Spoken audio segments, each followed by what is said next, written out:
Welcome to 1863's second town hall. We are thrilled to have you. 1863 Ventures is an organization, a community, and a movement designed to help new majority founders. We are thrilled that you have joined us today for this important event. The purpose of this town hall is to help everyone, individuals, institutions, and the like, to be able to understand how to support Black founders. This event would not be possible without the support of AARP Innovation Labs. And so with that, I would like to introduce our sponsor. Jacqueline Baker is Vice President of Startup Programming, and we are thrilled to have her to share a few remarks. Thank you so much for that introduction, and thank you for having me, and thank you for creating a dynamic vibe, a safe space, and an opportunity for access to the resources that so many of us are here to hear a little bit more about, and of course to understand how we support the innovation ecosystem. Once again, I'm Jacqueline Baker. I get the opportunity each and every day to serve as the Vice President of Startup Programming within AARP Innovation Labs. If you're more curious about the work that we do, we're not a mystery. We're easy to connect with over on Instagram or Twitter at AARP Labs. But I would like to take a moment just to share a little bit more about AARP Innovation Labs, because I know that for many of you, you're like, wait, AARP has an innovation lab? And yes, we do. When the world is open, we actually have a 10,000 plus square foot space that we operate right across from what used to be actually the Verizon Center, right in the heart of Washington, D.C. In that space, we do a number of things. We host a lot of innovation-related activities. Our entire team works there. And we also cook up some of the most interesting collaborations with health tech and fintech startups. At AARP, of course, we are positioned and we're committed to empowering people to choose to live how they want as they age. And within AARP Innovation Labs, we're doing that exact same work, but we're doing it using disruptive innovation. And I see some chats popping up in the box of people saying, I didn't know that AARP had a lab, and yes, we do. So a little bit more about what we do. We are on the hunt. Like my entire premise, my position, our entire division, we are looking for some of the best and brightest startups in the health tech and fintech space. We're looking for those cutting edge startups that are changing the world and changing the ways that we let our money stretch, to make sure that our money doesn't run out as we age, to make sure that we're solving for those epidemic issues that usually face people in areas that are typically looked over. And so if you're one of those founders and you're curious about like, hey, how do I stay connected with AARP Innovation Labs and how do I learn a little bit more, feel free to connect with us on social or over at aarpinnovationlabs.org. If you're curious about the types of ways that we deeply engage with startups, usually most of my life is committed to really being on the road at pitch competitions. We collaborate with some cutting edge startups across the world. We also show up in spaces to make sure that our founders and our startups are supported. So for example, typically we would be ramping up right now to prepare to go to the Consumer Electronics Show. And we bring a lot of startups with us to make sure that they're supported as well. So if you're curious about the work that we do, please do connect with us. And more importantly, I'll leave you with this. There are just huge issues that many of us face as we age, right? I want you to know that regardless of that, if you're, for some reason, you're 7 on this call or you're 77, there is a space for you. We're not necessarily looking for founders who are over 50. We're looking for founders who are solving for issues as people age. So it doesn't matter what age you are. If you're solving for people as they age, then we're curious about the work that you're doing in the health tech and fintech space. So once again, thank you, Melissa. Thank you to your entire team for the dynamic work that you do and the dynamic work that you will continue to do in 2021 and even beyond. So back to you for all today's wonderful content, and I'm looking forward to hearing a bit more about.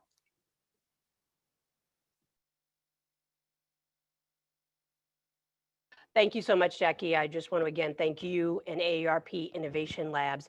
A small idea that we had and Jackie was able to support, so we are deeply grateful. And what people should know is that a significant portion of what AARP has provided will go to support the entrepreneurs that are on this presentation. We believe that every entrepreneur's time is valuable, and it's an opportunity for us to invest in them in a very small way for their time. So thank you very much, Jackie. As we move on, I want to just lay out a couple of different things in terms of how we got here. I'm thrilled to say that as always, it takes a village to get this going.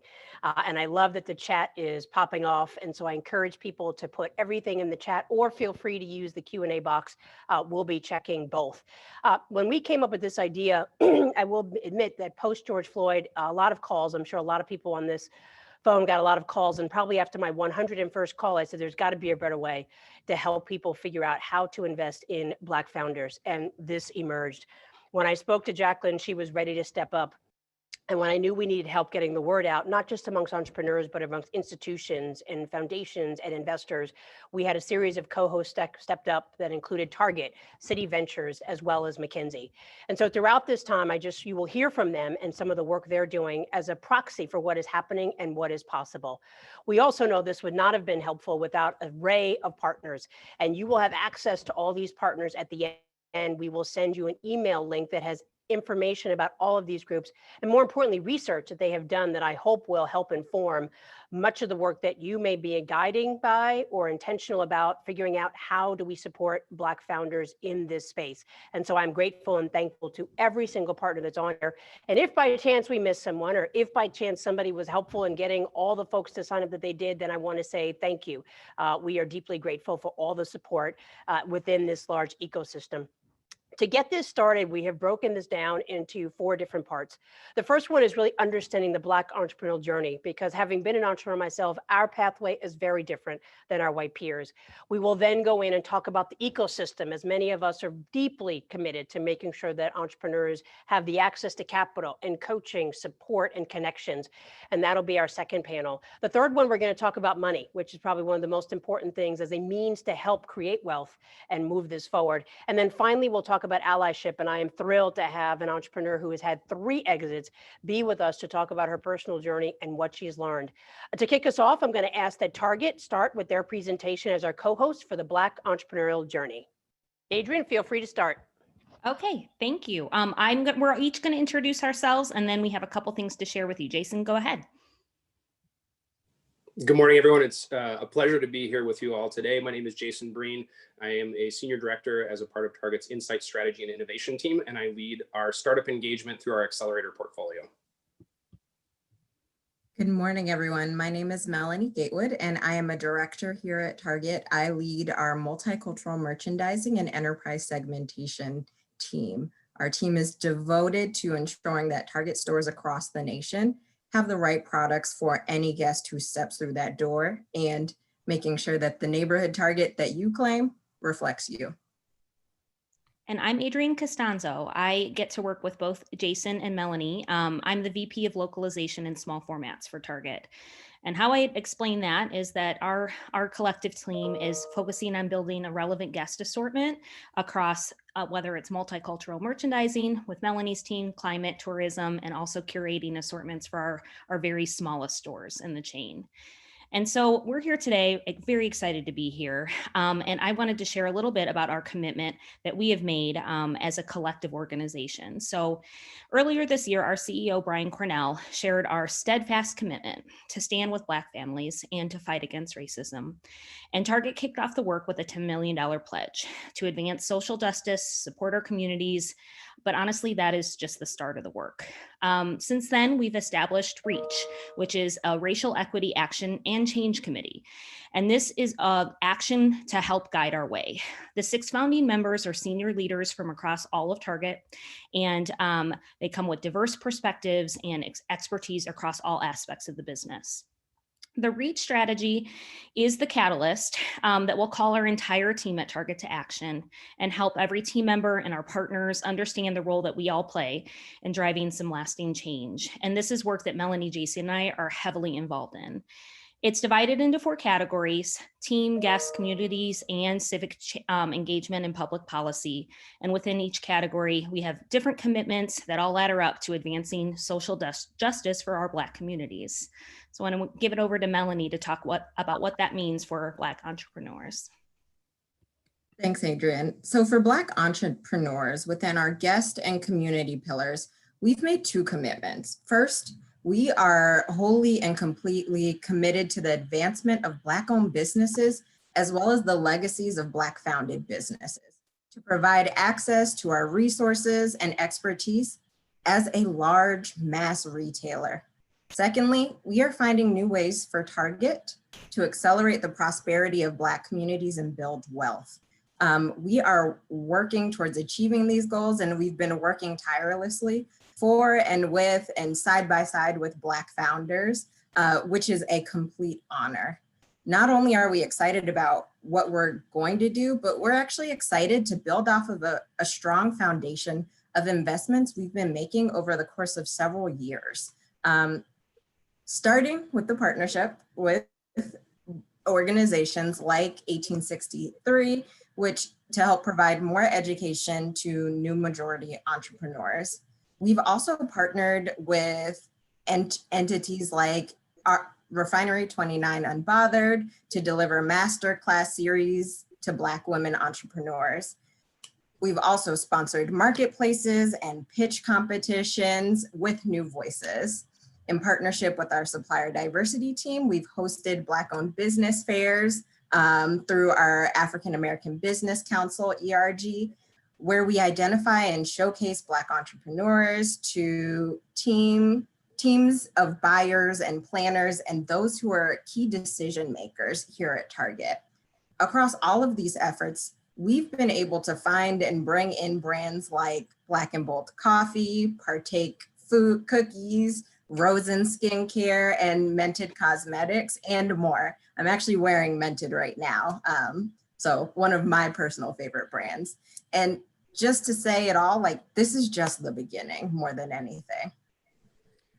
Finally, our portfolio of accelerator programs has been providing education and an opportunity to the startup community for over 5 years. Our programs focus on startups spanning from technology that powers the future of retail to new and exciting products that come to our shelves. And we've been providing a strong link between Target and the startup ecosystem in those 5 years.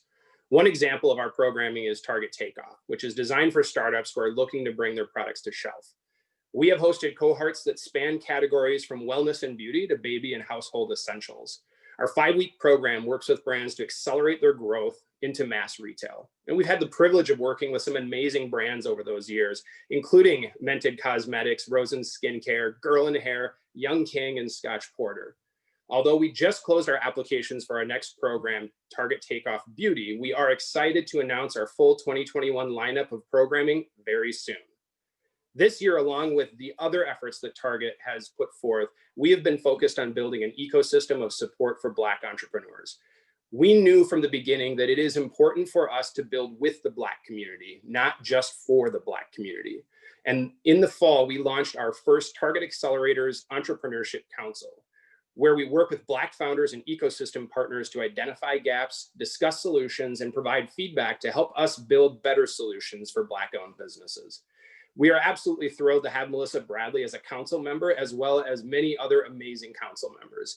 And we look forward to sharing more about what we are working on with you very soon in 2021. In closing, I think I speak for all of us at Target when I say we are so proud of the partnership. We are so blessed and excited to continue to build with 1863 Ventures, Melissa, and the New Voices family as we continue on this journey toward economic vitality and opportunity specifically for the Black community. Thank you so much to Target. I so appreciate you all and the work that you're doing. And many of the calls, we are very clear, everyone on this call is #work-in-progress. So thank you, Adrian, Melanie, and Jason, much appreciated. I want to thank them for setting the stage in terms of what some of the things they're doing, and want to invite April and Monique to join us. Monique is the co-founder of Coffee and Cornbread, and if you are anywhere in New Jersey, it is worth a drive to Montclair to check them out.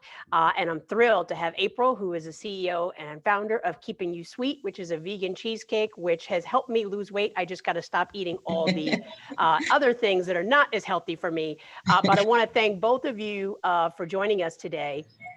And I want to put us on screen so we can see. And I guess I just want you to take a minute to introduce yourselves so that people understand kind of how you got here, and then we're going to dive into some very specific questions. So Monique, why don't we start with you? So I'm Monique Hudson. I am one of the co-founders of Coffee and Cornbread. We started Coffee and Cornbread in 2017. And I'm here because I was invited by Melissa, who was introduced to me by April, because I attended their 1863 program. April.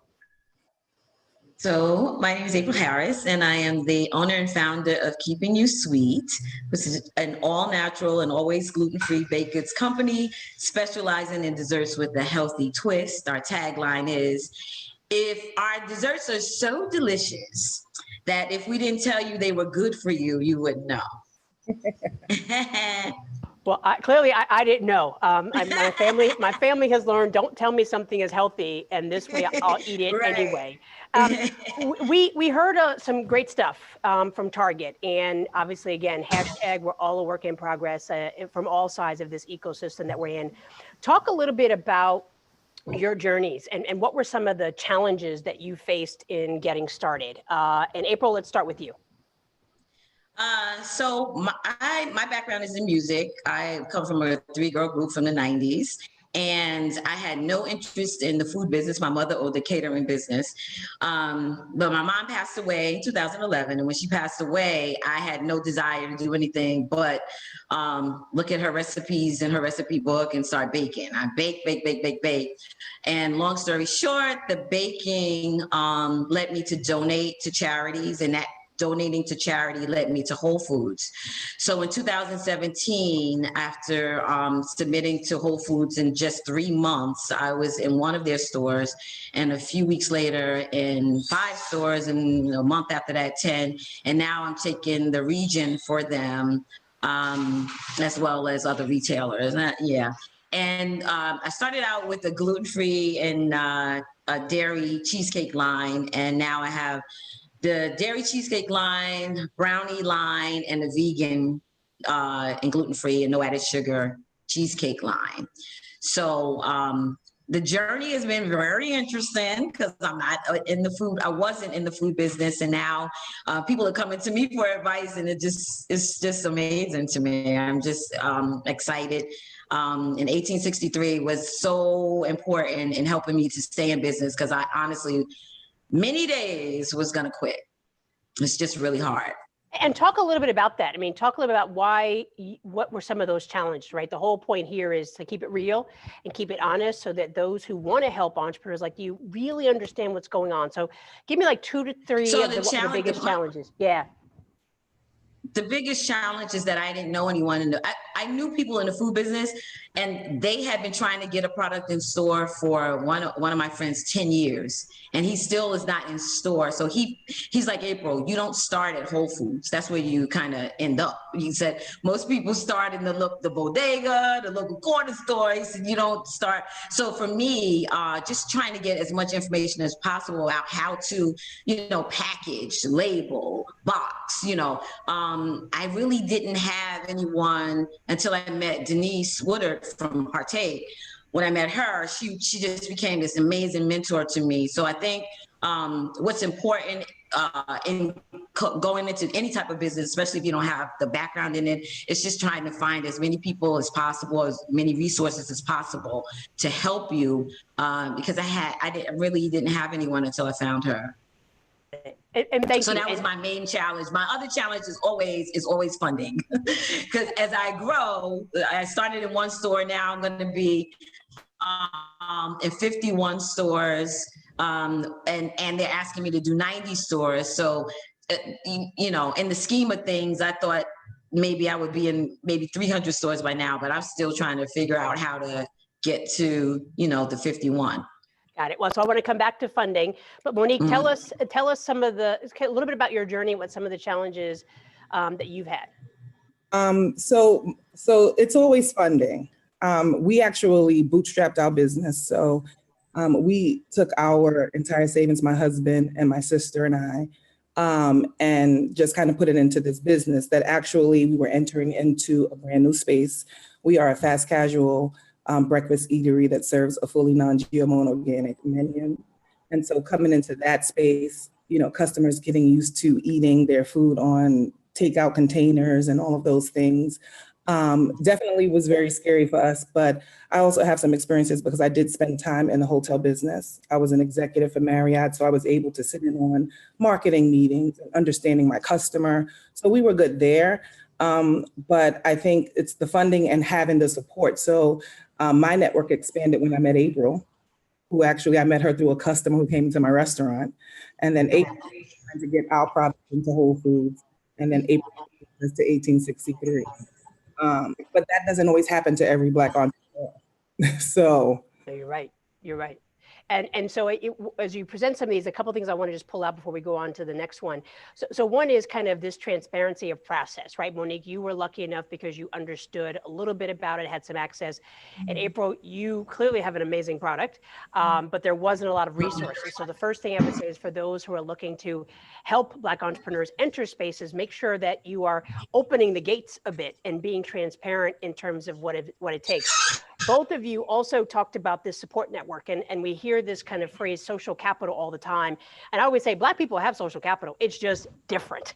I didn't meet my first Black CEO till well after I had exited my company. And so being mindful that when we say we need to meet somebody, it's not that we don't already know people. It's just that we want to augment that because you all are just a perfect example of how our social capital works. And then the final thing I would say, because I want to take us to funding, is what more risk can you take, right? I mean, you left a group and leveraged your finances. You took, and I've met your husband, God bless him, and your family. I mean, you took everything and risked it. So when people say like they don't want to risk on us, guess what? We're the biggest risk takers for ourselves. So let's talk about funding for a bit. What are some things you would say to folks who are interested in investing in entrepreneurs that they should know about, either using your story or in general? Like, what do they need to know about you and your business so that they should be able to invest in and quote unquote get comfortable? For me, I look at my brand and I know that we have built an amazing brand, but if we had the money Waze got to grow their brand, we would be in a different space. But we grow in small steps. So we just relocated to Montclair, which was a blessing. And since then, we were able to get an American Express commercial. We have been contacted to do, for people to do stories on us. So that was a blessing, but everybody doesn't experience that, right? The money really helps us. We really need the money for marketing. And so since we started our business, we haven't really done any marketing. It's all word of mouth for us. And so we would be in a different place if we had the funding to do to do marketing. And you touched on a point, because I want to come to you, April, around this. How do we define peer groups, right? I think too often Black entrepreneurs are just bucketed together. But the reality is, if somebody looked at you, Monique, as not just a Black entrepreneur, but your peer group, they would have said, from customer service, from ratings, from unpaid visibility, you're killing it. But you're not going to be able to get the same level of revenue unless somebody makes that investment. April, what are you experiencing when it comes to funding? Well, my thing is this. Again, I go back to my friend telling me that, you don't start at Whole Foods. So I have a ton of opportunity, right? A ton of opportunity. And with the right amount of funding, I can take that. It's the sky's the limit for this product. I'm the only product of its kind in Whole Foods right now. And that's the reason why they want to expand me out, right? So with that comes all of these people in to tell me how they can make the product better, how they could take it to Publix, how they can take it, to Target and all these different places. And I'm like, yeah, let's do it. But it needs to be mass produced, because these hands right here have made enough cakes. 40, 50,000 is enough. It's enough. They tired.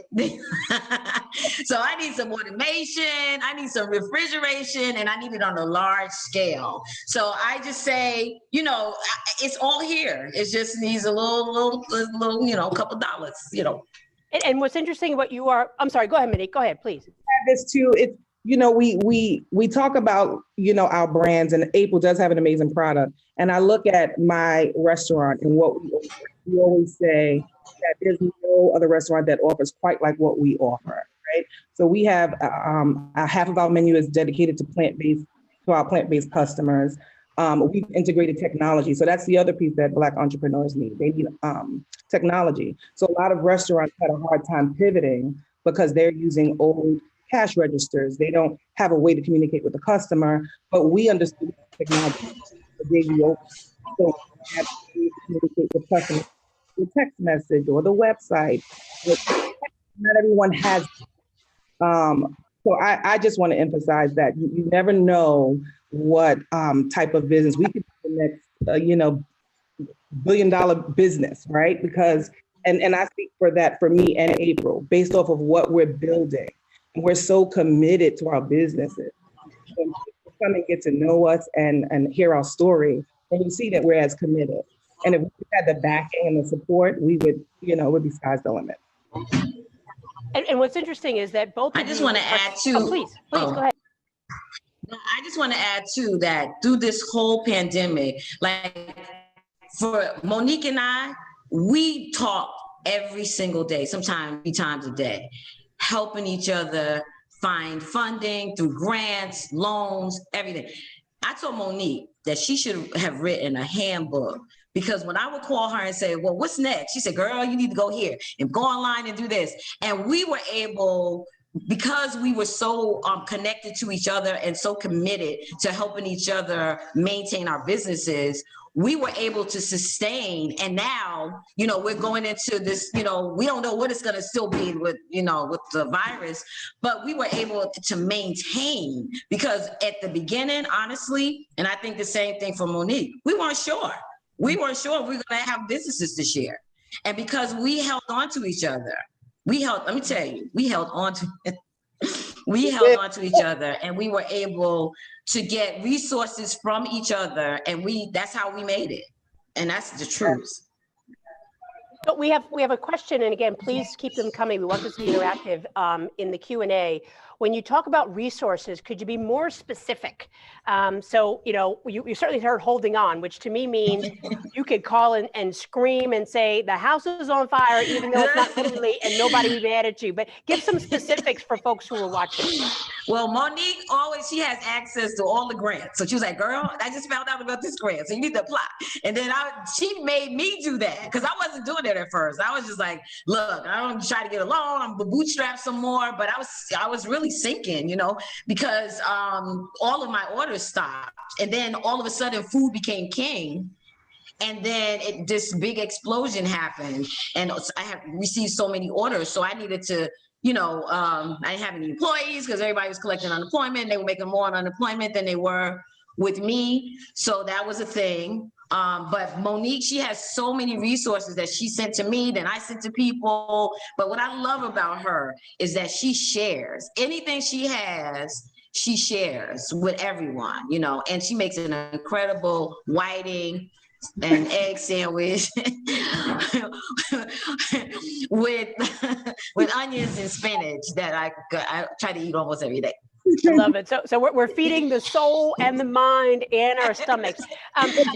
Say more about the resources, Monique. Is the education, right? Because, I can tell you that I've spoken to just being able, the resources that April talks about is that I didn't sleep. I would be up online, like, I have to figure this out. I knew that this business would sustain itself. Yep. I had to figure out how. Yep. And so we came up with all these things. I think I texted you, Melissa, like, I think we're going to go into retail, which we already had that plan to go into retail, right. But we were like, oh, we got to fast track that. Yep. But then when your spirit settles and you do a little praying, because I'm a praying woman, by the way. And so that is really what got me through this whole pandemic. Mm-hmm. When you settle yourself and then really just take, things one day at a time. And also because of my education and my experience, I understood that I would find as long as I found, I kept searching, right? And my mother raised me to never take no for an answer. So, I would get the no's. I'm like, I'm gonna apply again. I called the SBA every day. April will tell you. I love, right? So that's what people not willing to do, but I was willing to do that.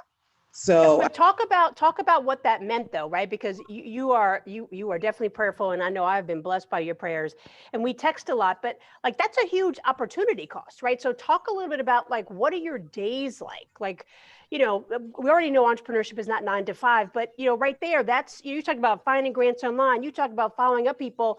That means that you're doing a multiple balancing act because you still got to run the business. I mean, both of you, like you said, April, you still cooking. And so talk about like, how do you manage that? And because to me, this is really where funding could be helpful. We had a question like, what were resources needed? So you talked about marketing, but it also seems like staffing because you all are doing everything. For sure. Yeah.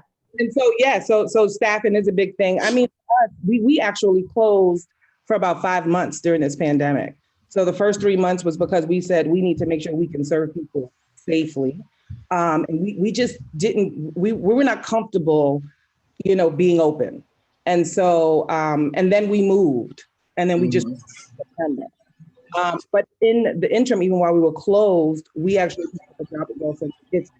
And so we did about 2,000 meals, which my sister and I could bang out. That's easy because it's just, you know, baked food and, you know, chicken and all that. That's easy. But we would have loved help because we were in the kitchen all day, to be honest. We have young kids at home who actually were being homeschooled because, you know, school was closed. So it's hard. The balance, you know, if we could have hired people that you could trust, then I would have been able to be home more. So I can tell you I did a poor job balancing. It was more about how do I keep this business from dying? This is really what my focus was. And let me just touch on that for a second as we round this out, because the statistics have shown, right, that almost 50%, 40 to 50% of Black businesses have closed. And you have actually, as always, just helped reinforce one of my beliefs, which is we're not closed. We are temporarily not serving, but we're not closed. Because my sense is even before the pandemic, because of this issue of lack of capital, we would close all the time. I know a brother was like, I'm open. Nope, I'm closed for the next week because I got to go drive an Uber to get some funding, but I'm coming back. And so I think that's so important that before people just count us out, we're not out. So, you know, that's important. We're hustling. We're I mean, and you've said this all the time, Melissa, the reality is you always tell us don't mix your personal finances with your business finances. But guess what? As a Black entrepreneur, because you don't have the capital, you know, you borrow from Peter to pay Paul until you don't have to do that any longer. Right. So that's one of the struggles we face, and if people just look at God,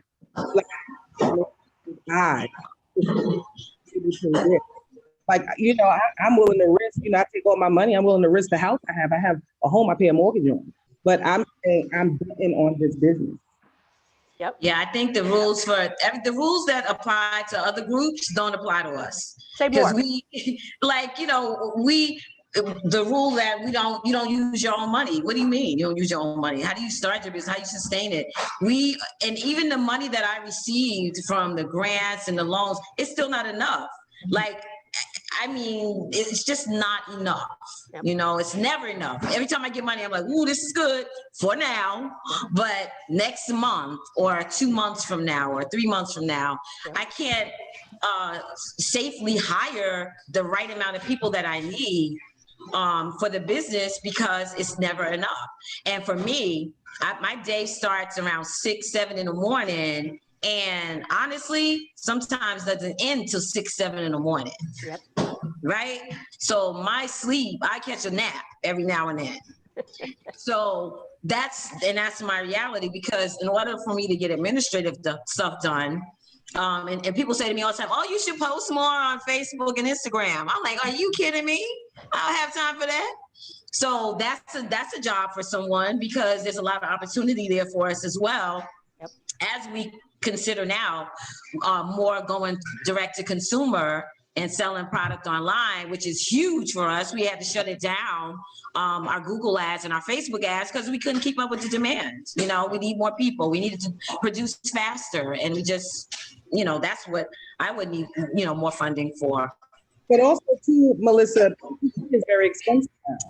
And so for us at the restaurant, I'm trying to keep my employees at a minimal because I want to ensure that we're all safe, right? So I actually work my restaurant. So we want to make sure everyone is safe. So we only keep 4 people in the restaurant, 4 employees, and we don't allow customers in the restaurant, right? So we constantly change PPE. I tell my employees, if you make a cup of coffee, you need to wear gloves and you need to change your gloves, right? So that's a lot. And it's not like we used to spend $29 for a box of, maybe 5,000. Now it's like $60, it's Yep. very expensive. So all those things come into play too. Especially when we're living basically week to week, because that's essentially, and sometimes day to day. Yep. So as we wrap this up, we have lots of questions that are coming, and I promise I'm tracking them and responding, and for many of them we will get through as we keep going. But if there was one thing, we've had questions of, what do you think about BC? We've had questions around, do you think things are going to change? We've had a question around the rules don't apply. Is that for all entrepreneurs or just for Black entrepreneurs? So I guess what is the one or two things that you would say, recognizing that right now we have 250 people watching who are ecosystem builders, who are investors, who are institutions, who are bankers, and who want to be supportive? Be really specific. Like, Monique, come on, don't hold back. Like, what? Okay, so I'm going to be very, very honest and transparent. I think that VCs are not as willing to open up their pocketbooks to Black entrepreneurs. Whereas if someone who is not Black, even like a white male, go in, they'll say, hey, that's $1 million, and he doesn't even have a business plan. But when you look at us and you see what we're doing, it's still like, I don't know if I want to give, I'm not sure. It's always a question. And I think that if VCs would just look at us and say, you know what, look at what they've sacrificed. This person has emptied savings, they're committed to this business, let's just invest in them. The game would change for us. Mm-hmm. Yeah. The investment is in us. You get let me see your bank statements. Oh, let me see your tax returns. Okay, that's paper. But here you have two women willing to sacrifice it all. We love the Lord now. We praying women too. So we will go into prayer, and that's the most powerful part. But we also sacrifice everything. We work hard, and we have community. So when we need, we know who to turn to. So, and we have someone like you, Melissa, who we can always go to as a resource, So we have everything in place. Great businesses, great products. No cash. No money. Okay. But I also want to say this last thing too, Melissa. Even as Black entrepreneurs, we are givers in our community. So we're not even making the type of money we would like, but we donate organic groceries to our local schools and in Montclair. So when you think about even just our commitment to sustaining the community, right? That's a big deal. And we need the support for that too, right? Because it's important that we also serve the community in which we are in. Yep. Well, and I think that's important. And I know there was some muffling, but I wanted to repeat, because you were working with Jose Andres of World Central Kitchen. I mean, that is huge. And I think, people don't understand that for Black entrepreneurs, community is first. I was having a conversation with the COO of Honey Pot, who, you mentioned Denise, she was in the video, Honey Pot is in the video. And we said that one of the challenges we have is that, you're right, April, our community always takes care of each other, but we cannot get to the scale we need and deserve to be within our community because we are economically impoverished. We don't have the same access to capital as our white cohorts. But the reality is the return that you're going to get in investing us is infinity, because you're taking care of your families, you're taking care of your communities, and the wealth creation is just over and over and over again. I want to thank both of you because you kicked it off and the chat is like on fire. We've got lots of questions about funding, and we actually have a funding panel. We have two entrepreneurs who will talk about their journey. But I just want to give us some websites and where they can find your stuff so we can build some business here. April, let's start with you. Where can they get your stuff, and what's the website? The website is www.keepingyousweet.com, and I'm in Whole Foods in the Northeast region, all of New York, New Jersey, and Connecticut. Monique? Coffee and Cornbread is located at 38 Upper Montclair Plaza in Montclair, New Jersey. We will be also rolling into retail, whether through Amazon or some other source at some point, for our vegan cornbread and vegan pancake dry mix. Love it. Well, thank you, ladies. Much appreciated. Thank you so much. Thank you so much. Take care. So I want to thank Target for kicking us off with their commitments. And I think it was quite appropriate, as we heard from Monique and April, to get us started in terms of what is possible and what is needed. Again, I'm tracking your questions in chat and Q&A, so please keep them coming. We are definitely going to have a full conversation about financing, so we will get back to you. I want us to talk about the ecosystem, because you heard April and Monique talk about education and access and community.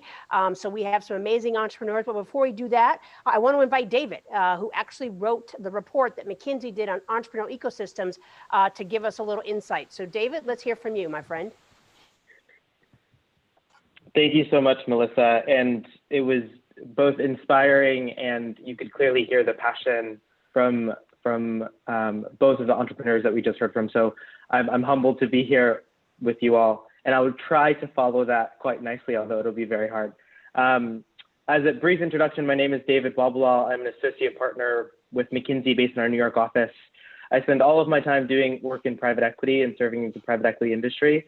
And I also have spent the last couple of years focusing on Black entrepreneurship and trying to codify insights about the Black-owned business ecosystem. For some of you, this won't be news, but for most of you, I assume it will be. McKinsey this year has sort of put a front forward as it related to anti-racism and inclusion. And as a part of our 10 actions to combat racism and to sort of push forward on social justice, we actually founded the McKinsey Institute for Black Economic Mobility.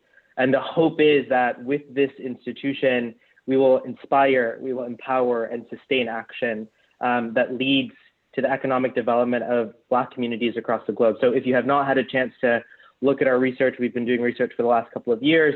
And today I'll be talking a little bit about our most recent article around Black business owner ecosystem. And I'll start with the headline, which is creating more supportive ecosystems for Black businesses in the US represents a ridiculously outsized opportunity, both to improve individual wealth and grow the economy.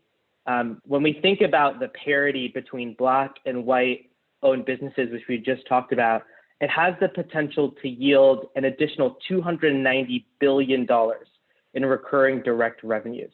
And when we think about growing the Black business ecosystem, it will not only provide dollars for individual wealth, but it actually will drive national economic growth on a GDP basis.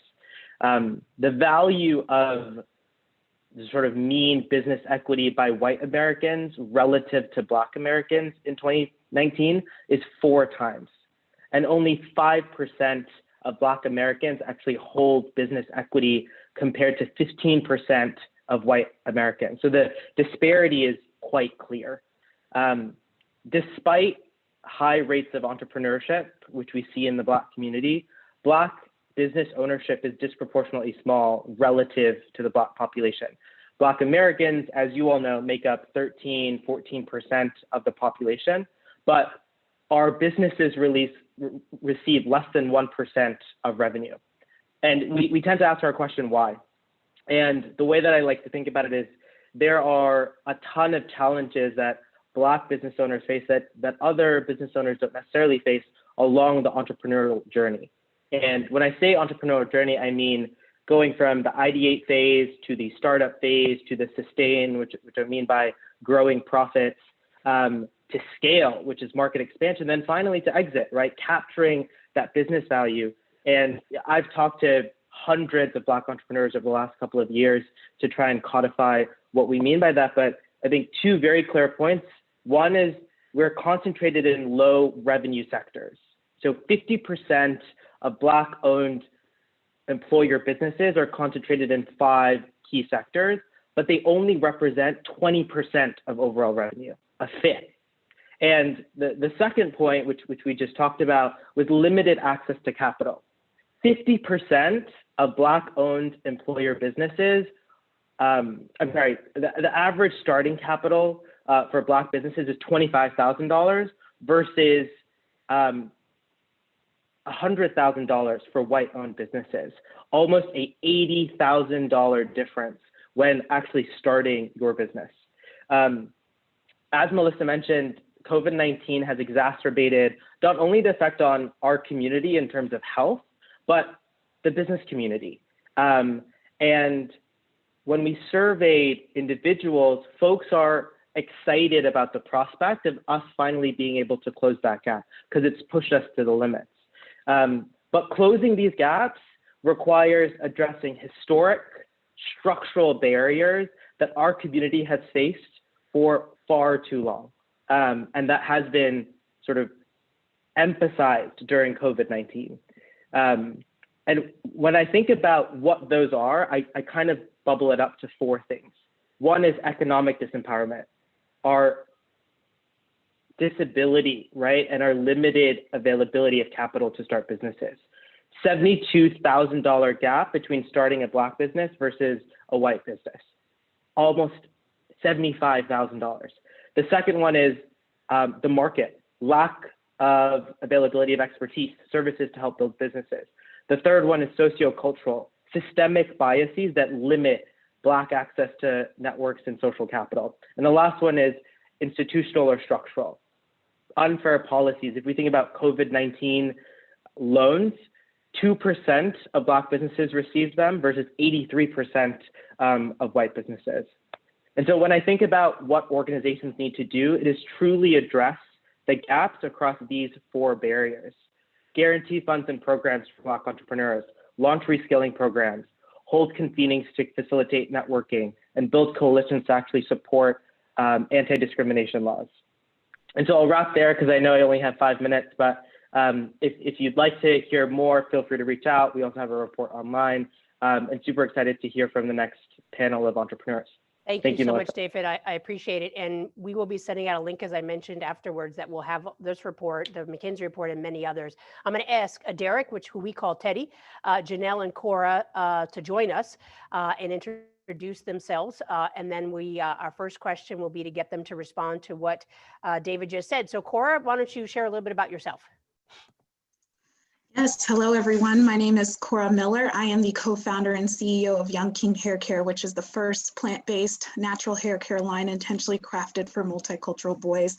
Really started this company inspired by my son, and we are one of the few brands that really represent Black and brown boys within the beauty industry. Awesome. Teddy.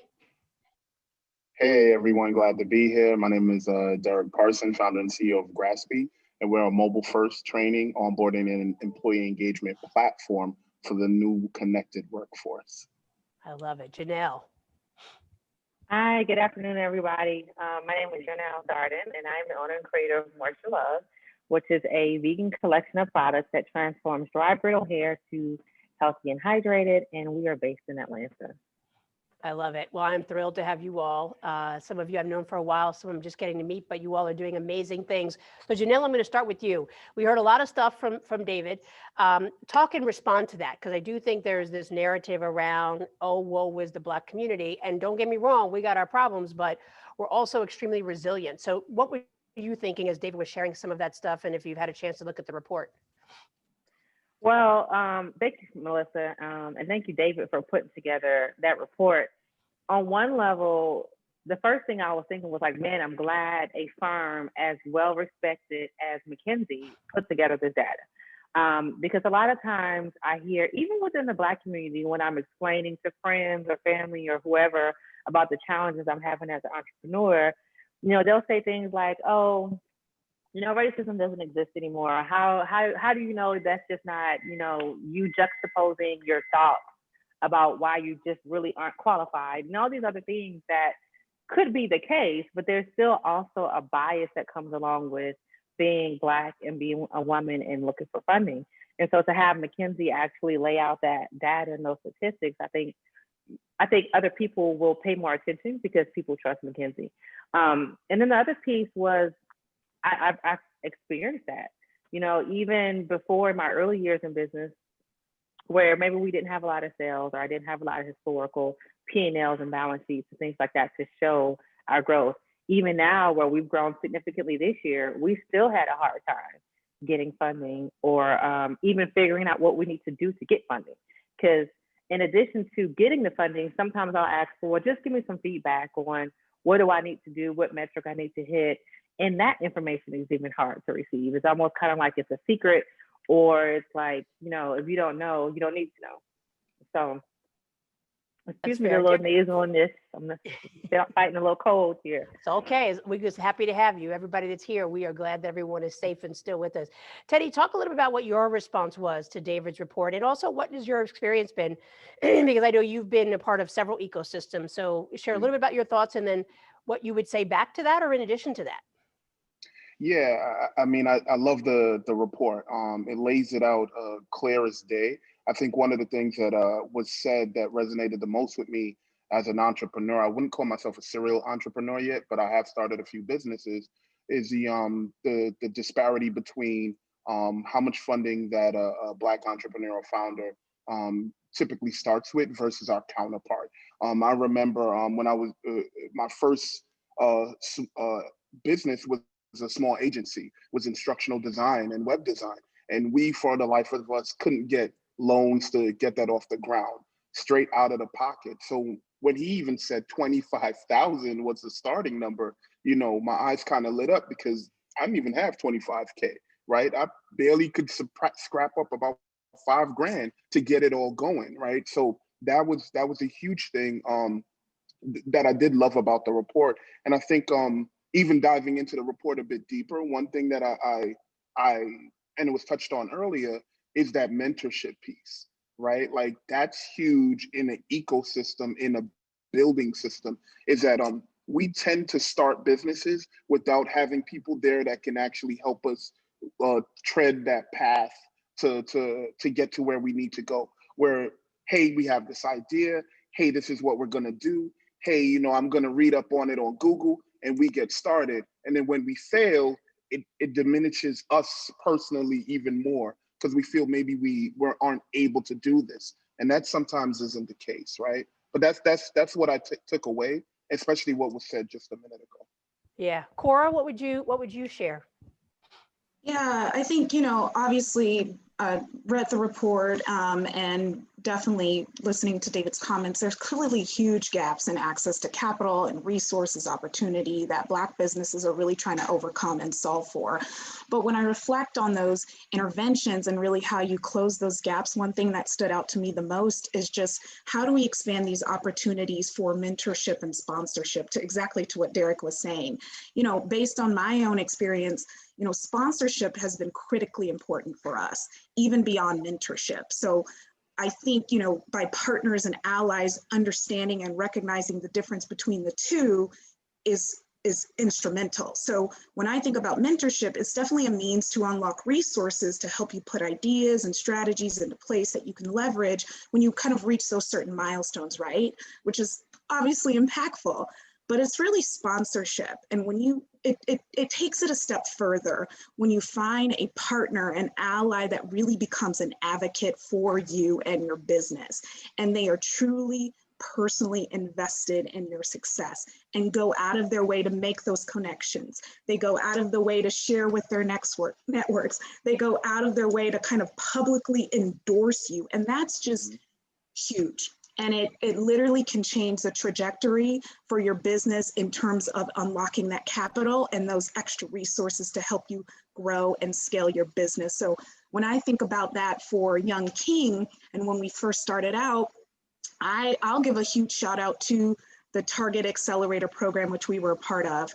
We were able to participate in that program 2 months after we launched, and that fundamentally helped to change the trajectory of our business in terms of providing those individuals within the Target family that really helped us to understand what we actually needed to do to grow and scale, which then paved the way to make those connections with the New Voices Fund, which paved the way to make the connections with you, Melissa, in 1863. So it's just kind of that continual cycle of door opening, of advocacy, of really talking about your business that literally can help you take it to the next level and unlock that access to capital that evades all of us on this journey.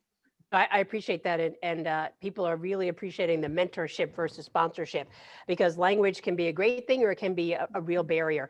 Let's shift a little bit and building upon what you were saying, Cora. So Janelle, we have people, over 200 folks on the phone. What would you say to them, particularly the ecosystem builders? Like, what is best practice, or like, what is it that, based on your experiences, you have thought was a good thing, or you feel like we just have to make sure everybody has moving forward if they're a Black entrepreneur? Yeah, that's a really good question. I think that when you go in to apply for funding, they say, where's your balance sheet? Where's your P&L? Where's your cash flow statement? And maybe your business plan. And they look at it and they say yay or nay or whatever. I think that if there was a playbook from the perspective of the ecosystem, in terms of, these are the minimum things, like you need to have this minimum ratio, you need to have this minimum amount of growth, whatever it is, whatever those minimum basic qualifiers are. And it needs to be shown for at least this amount of time, almost like if there was just a structural, whatever they use on the back end when they are approving a loan, because I know it exists. So whatever they use on the back end to say check, check, check, check, if we had that available to us on the front end. To Cora's part, if we need a sponsor, if it needs to be that we need to show or prove that we have a mentor that has a track record that, can vouch for us, then okay, check, let me go find that. Because a lot of times I find myself applying over and over again, and sometimes probably saying the same things and not even really knowing where the gap is. And so if I know that, then I can work on that and come back and fix it for the next time. Love it. Thank you. Derek, Teddy, what would you say?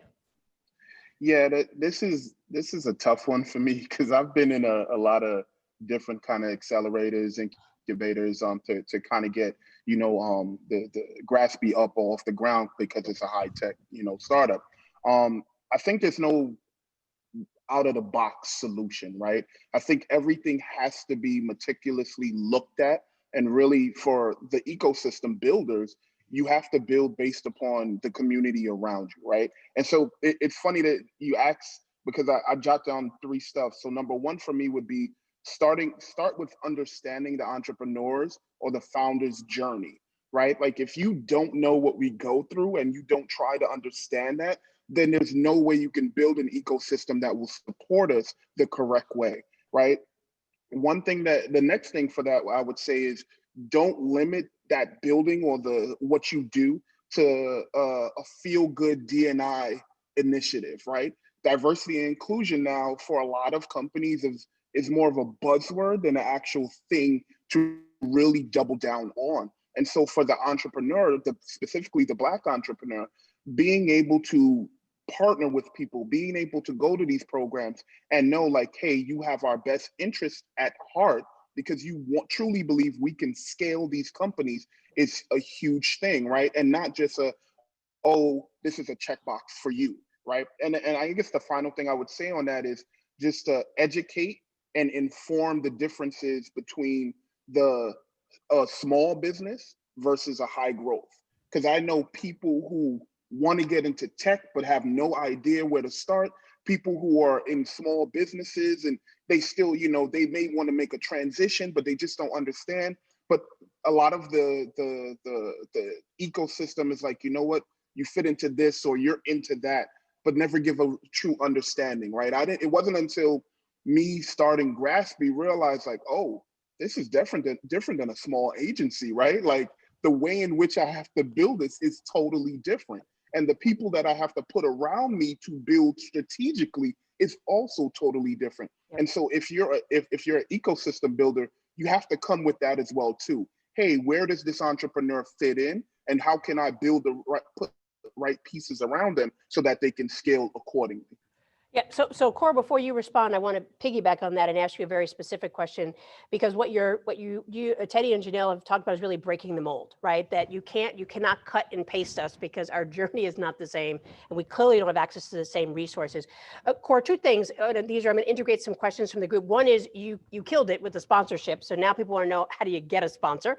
So we'd love to hear that. And then we also have a question around, is there some nuance or difference, or is it better than if Black entrepreneurs are entrepreneur put into one program versus an all-inclusive program. So I'll start with you on that one. So talk a little about sponsorship, of how does that work and happen, both if you're trying to get one and also if you're trying to be one, and then we'll talk about programs amongst the group. Yeah, so I think in terms of finding a sponsor, and let's be clear, finding the right sponsor. Again, you can't have people that are genuinely interested in your business, but at the end of the day, they may not be providing the value that can actually help you grow and succeed. So I would say, you know, for us, our journey was unique again in that we just kind of put feelers out there. To be completely honest, we were trying to do our research and find those programs, those accelerators, those initiatives, those opportunities that we felt really would resonate and help us with our business growth. And again, that aligned to our ultimate strategy, because I think all of us as entrepreneurs, we have a vision for where we want our business and brand to go. And we need to ensure that our vision aligns with those programs, those resources, those sponsors, those mentors that can help you get there. And so for us, when looking at those opportunities, like I said, you know, the Target Accelerator program, we knew immediately that was something that we really, really wanted to do and could provide that pathway for us. And then there are several other programs that we researched and participated with, even a local fund here in Atlanta where we're based, that we did their kind of pre-capital program. And it's through those experiences and making those connections and being really intentional around who in that program that you met that you wanted to align with and could see yourself connecting with them, again, more than a mentor in a mentor type relationship where you're just having these one-off meetings, kind of check the box, we'll talk again in 3 months, but how are you creating that continual relationship and that comfort level, and looking at them as truly a strategic partner for your business overall. So I think you just have to be very thoughtful on who you align with and who you partner with. And then from there kind of assess, determine, okay, is this partner in the or is this person in the sponsorship bucket or a mentor bucket? And again, there's nothing wrong with having both. There's nothing wrong with starting mentor and then finding sponsors. It's just understanding what kind of best fits your needs for where you're at in your business. Yeah, I just want to say, because that builds upon also, I think, what Teddy was saying around having clear targets, and in this case, having clear goals. Otherwise, as an entrepreneur, it feels like somebody's always moving the end goal, and you can't get there. Love it. Love it. Yeah. Amen. Hallelujah. Absolutely. Absolutely. And then, sorry, Melissa, what was your next question? So it's all good. But all of you have been in different programs, so I wanted to make sure the audience feels engaged. They had asked, is there any difference, nuance, or preference if there's a program that's all Black founders versus a program that's diverse? So I've had experience with both. And I would say, I think that goes back to your point of kind of what you need for your business at the time. I certainly don't see any harm in, you know, participating in kind of a more diverse a program, honestly, to get that diversity of perspectives and industries, and just to build out your network even beyond like your own community. So I think that's really helpful in that sense. But there is something about, you know, being in a program where it's just Black entrepreneurs or women entrepreneurs or whatever category you identify with. There's just something about, you know, when I think about participating in the 1863 cohort, that vulnerability that's there, that, you know, really keeping it real, that you may not feel comfortable doing in other settings. And just being so transparent and candid about the struggles that you're facing as a Black woman, a Black entrepreneur trying to get these coins. Because I mean, it's a real thing. It's a real thing that not people who look like us go through. And so I would say, I think there's values in both. I think you just have to assess, again, where you're at in your business, the goals you have for your business and the strategy, and what makes the most sense for you at the time. No, I appreciate that. So I want to do one last round of questions for each of you. And that is, we've got folks watching. I hesitate, so I apologize when I use this word kind of best practice, but what is one message that you would share with potential partners and allies who are watching that say, look, I want to help. I mean, I'm sure you all got the calls, right? I want to help Black entrepreneurs. What's the one or two things that you would say to them right now, particularly just in general, or particularly in the context of ecosystem building? And so Janelle, I'm going to start with you, and then we'll go around to Derek, and then we'll end with you, Cora. Oh, that's a heavy question. I guess the one thing I would say to them is you've done business this way traditionally, and this is what you're comfortable with. This is what you know. This is what you know. Find a Black entrepreneur that is successful, or according to your mark, that you trust, and have them tell you about their journey. And then look at other entrepreneurs who may not be there yet, but are along that same path, and just, take a deep breath, find someone to come in with you to help you shed some of the potential biases that you may have. And if you start with an entrepreneur that's already made it, then you'll see that all of us who are still working up the ladder are probably going along the same path. So we're worth taking the risk. I like it. So kind of use what they've deemed to be the successful one, and understand that exceptionalism is not universal, and that person went through a similar pathway they could course correct. I love that. Thank you. Derek. Yeah, I think it's a tough one too. Looking at it from a standpoint of being in, say, being part of 1863, right? Being part of Google for Startups, Black Founders, right? One thing that I realized, and I use those two specifically, is because it's not just a program. There was an ecosystem that was formed in the city specifically that touches specific people. And so for me, looking at that, I think if I talk to, I'm up in New York. So if I'm talking to ecosystem builders, I think the first thing coming off of looking as a founder in those programs, build your ecosystem with people at the table who are going to represent the founders that you're trying to support, right? Like that's the huge thing right there. Because if you don't have, if your board or your executive committee is all white and you're trying to pour into the Black community, then you're gonna miss a mark somewhere, right? But now if you have a diverse board or a diverse executive team that's pushing out these kind of programs, and you have founders who, that's just been said, who've maybe exited, right? Who've gone through those struggles, right?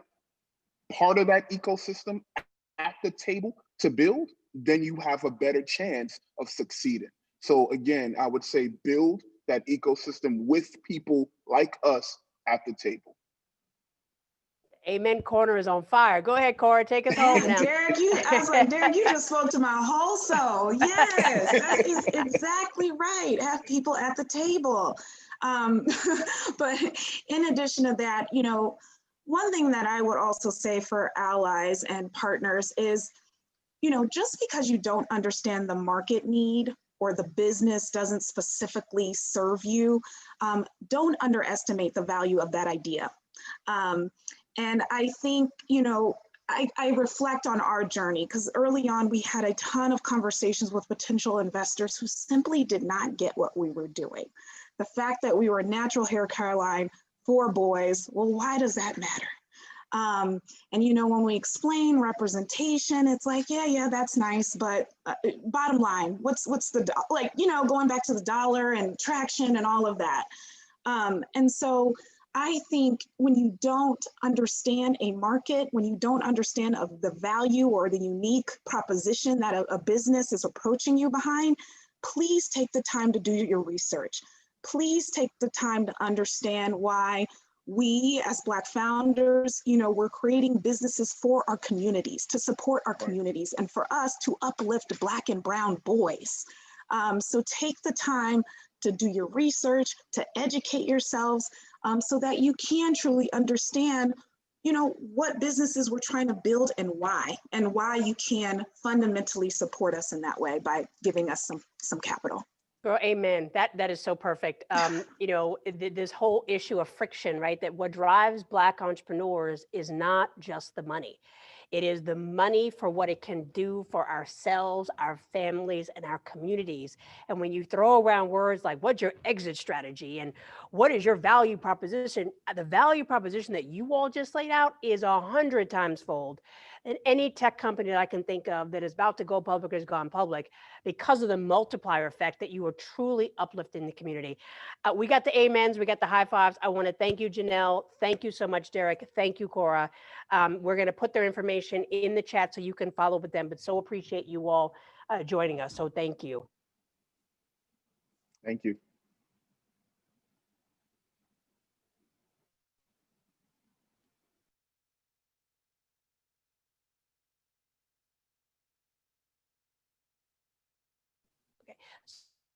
That. And now we're going to move. I'm keeping track of the chat, so I promise you we're going to get to all your questions. And for all of you who had all the money questions, you see me looking down, I'm putting them on paper. But I want to talk now about investing, because we've heard about the journey, we've heard about the ecosystems, consistently we've heard about money. And so I want to talk about money with some entrepreneurs. But before I do that, I want to acknowledge our co-host. We had Target at the top, we had McKinley, and now we have City Ventures. So I want to bring Rashmi to the screen with me to talk about what City is doing and the ventures. And if some of you remember, again, in all the follow-up materials, we're going to share a groundbreaking report that City did that talked about the cost of racism to this country. So Rashmi, thank you so much. I ask a lot of you, so thank you so much for being here. And we want to hear what you're up to and what's happening at City in this issue. Hi, Melissa. Thank you for having me here today, and to the whole team at 1863 Ventures. My name is Rashmi Pensy. I'm a vice president at City, and I'm just going to tell you a little more about our efforts to address the racial wealth gap, particularly through the City Impact Fund, which I work on. It's a double bottom line venture capital fund that we launched in January of this year. But before I describe it, I want to give a little background on impact investing for those who may not be familiar. The idea behind it is to make money by investing in companies that are going to generate a financial return, but then also that are doing something extra in terms of helping society or the environment. So I think, someone was just talking about how, entrepreneurs of color tend to have a dual purpose to their business. It's not just about them making money. It's about the broader community. And so I think that very much aligns in a lot of ways. There's a lot of capital that's out there right now for impact funds. And it ranges from, funds that are making grants and as opposed to finance first funds that are really looking to make money as well. I work for a bank. We are looking to make money. We're not just doing this to be nice, but we do want to find startups that are addressing both social and environmental problems, as well as a profitable investment. And we're really looking for startups that can scale. And that's a word that gets thrown a lot, especially in venture capital. So I just wanted to kind of be upfront about how we see what that means. And just generally, as many of you probably know, but venture capital is not really suitable for most businesses and entrepreneurs. We don't fund local, smaller, medium-sized businesses that can be perfectly profitable and successful, and that can, provide a good income for the founders and also still help their communities. Also, for a lot of founders, your company is your baby and you don't necessarily want to give up control of it. Or maybe your business is your side hustle and you still need to keep your day job. And, in cases of people of color, a lot of times you want to keep your business ownership to a certain level so you can be qualified as a minority owned business. And in all those cases, venture capital is probably not the right fit because you're really looking to maintain a certain level of ownership and control of your company. By contrast, we're looking for companies that are addressing a huge market and that are going to get really big, really fast in the next few years, so much that if you're a founder, you don't mind giving up your share of ownership and even potentially at some point control, because whatever share you still have is going to be worth a ton when you sell it to another company or go public. So we're looking for companies that have a business model that's already proven to work and that are probably looking to expand, for example, to other cities in the country. And we look at a lot of proposals just to find even one company that we're going to invest in. And that's typical for venture capital, but I think, if you're on the founder end, it can often seem like nobody wants to even consider you. And I think that's just something to keep in mind. We did start this impact fund in January with $150 million. And we had originally had a focus of 4 sectors of companies that are based in the US: sustainability, workforce development, financial capability, and what we're calling physical and social infrastructure. So companies that are helping to improve housing, transportation, healthcare, basically areas that are, helping communities become more inclusive and affordable. We invest from the seed stage, which is usually the first time you're getting money from an institution, on up to a later stage. And at the seed stage, we announced in January that we were only going to be funding women and minority entrepreneurs. We know that there is a huge gender and racial gap in funding businesses that can scale. And, as I think you all know, there was recent data that Black and Latinx founders get less than 1% of all venture capital funding in the US. So that we know that gap often will start earlier before you even get to the seed stage. A lot of times we don't have friends or family who can fund our businesses for a while. But we are a bank, we're highly regulated. So the seed stage is about as early as we could go. And then I think we're all very well aware of how the COVID-19 pandemic has devastated Black and Brown communities and entrepreneurs in particular. And then of course, I think with the murder of George Floyd earlier this year, a lot of companies have really thought about what they're doing to support communities of color and have made a lot of announcements.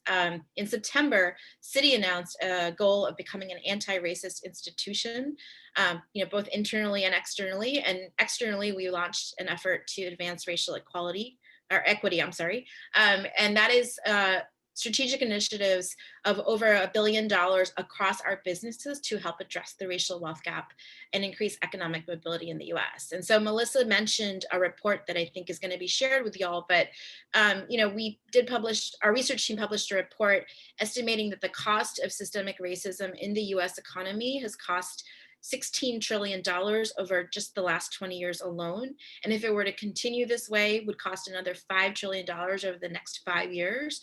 So really highlighting the urgent need for all stakeholders in society to address this. And that is very much a goal of the Impact Fund. So as part of Citi's initiative to advance racial equity, the Citi Impact Fund got a new $50 million to support Black entrepreneurs specifically. And we added basically a fifth pillar to our fund, which is access to capital and economic opportunity for underserved entrepreneurs. And so our prior commitment of investing in seed stage founders that are women or minorities is part of this effort, but also the 50 million that's specifically for Black entrepreneurs. Again, it's got to be a scalable startup with venture capital returns, but it could be in a lot of other sectors, not just the 4 that I mentioned. And unfortunately, because we are a regulated institution, we don't invest in other funds that might be doing similar types of investing. I'm happy to announce that we, in a couple of weeks ago, we closed our first seed stage investment overall, and then it was actually in a Black woman founder. So I think you're going to hear more about that a little later. We have a great pipeline of companies we're still exploring and hoping to close soon. So we really take this pretty seriously, and 50 million out of 200 is a quarter of our fund. So the whole team is very much committed to our effort in the overall initiative of cities. A little more about our team. So it's a joint venture between 3 businesses within Citi. I sit on the Citi Impact Investing team, and it sits in our global public affairs group. We also have 2 other business units we partner with. One is Citi Ventures, which is our corporate venture arm. They traditionally have invested in fintech and other related types of sectors. We have another group called Sprint in our markets team, and they typically invest in startups that they think are going to commercialize so rapidly that they could become corporate clients of the bank. So the way we're structured is that there's a pool of, let's say, $200 million, and any of us can dip into it, provided that we meet not just the financial return criteria, but also the impact criteria. We're looking to invest in founders anywhere in the US, as I said. We invest convertible debt or equity. Our check sizes range from $250,000 all the way up to 10 million, although usually I think we average around 2 to 5 million. We usually want to keep some funds available for follow-on investments. We don't lead funding rounds, so we typically co-invest with other venture capital funds, and we typically will ask for a board observer seat and information rights. We actually don't want to be on the board of your company. We, again, due to regulation. Everything we do is partly due to regulation. Sure. One thing that we can offer as an investor that many others can't is that we really want to promote our portfolio companies across our brand and marketing platforms. So I do sit in global public affairs. I have a lot of colleagues working in marketing and branding who are extremely talented, and they're very eager to share stories of founders and the companies they've formed and the impact that they're having on the communities. So we've just started now. This year to date, we've made 8 investments.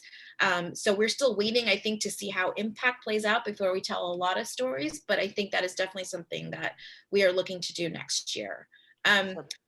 And we've only, been in startup around for less than a year ourselves. So we are a startup too, and we're always iterating. So with the pandemic, we've learned to meet founders online and make investments without ever actually visiting their companies or meeting them in person.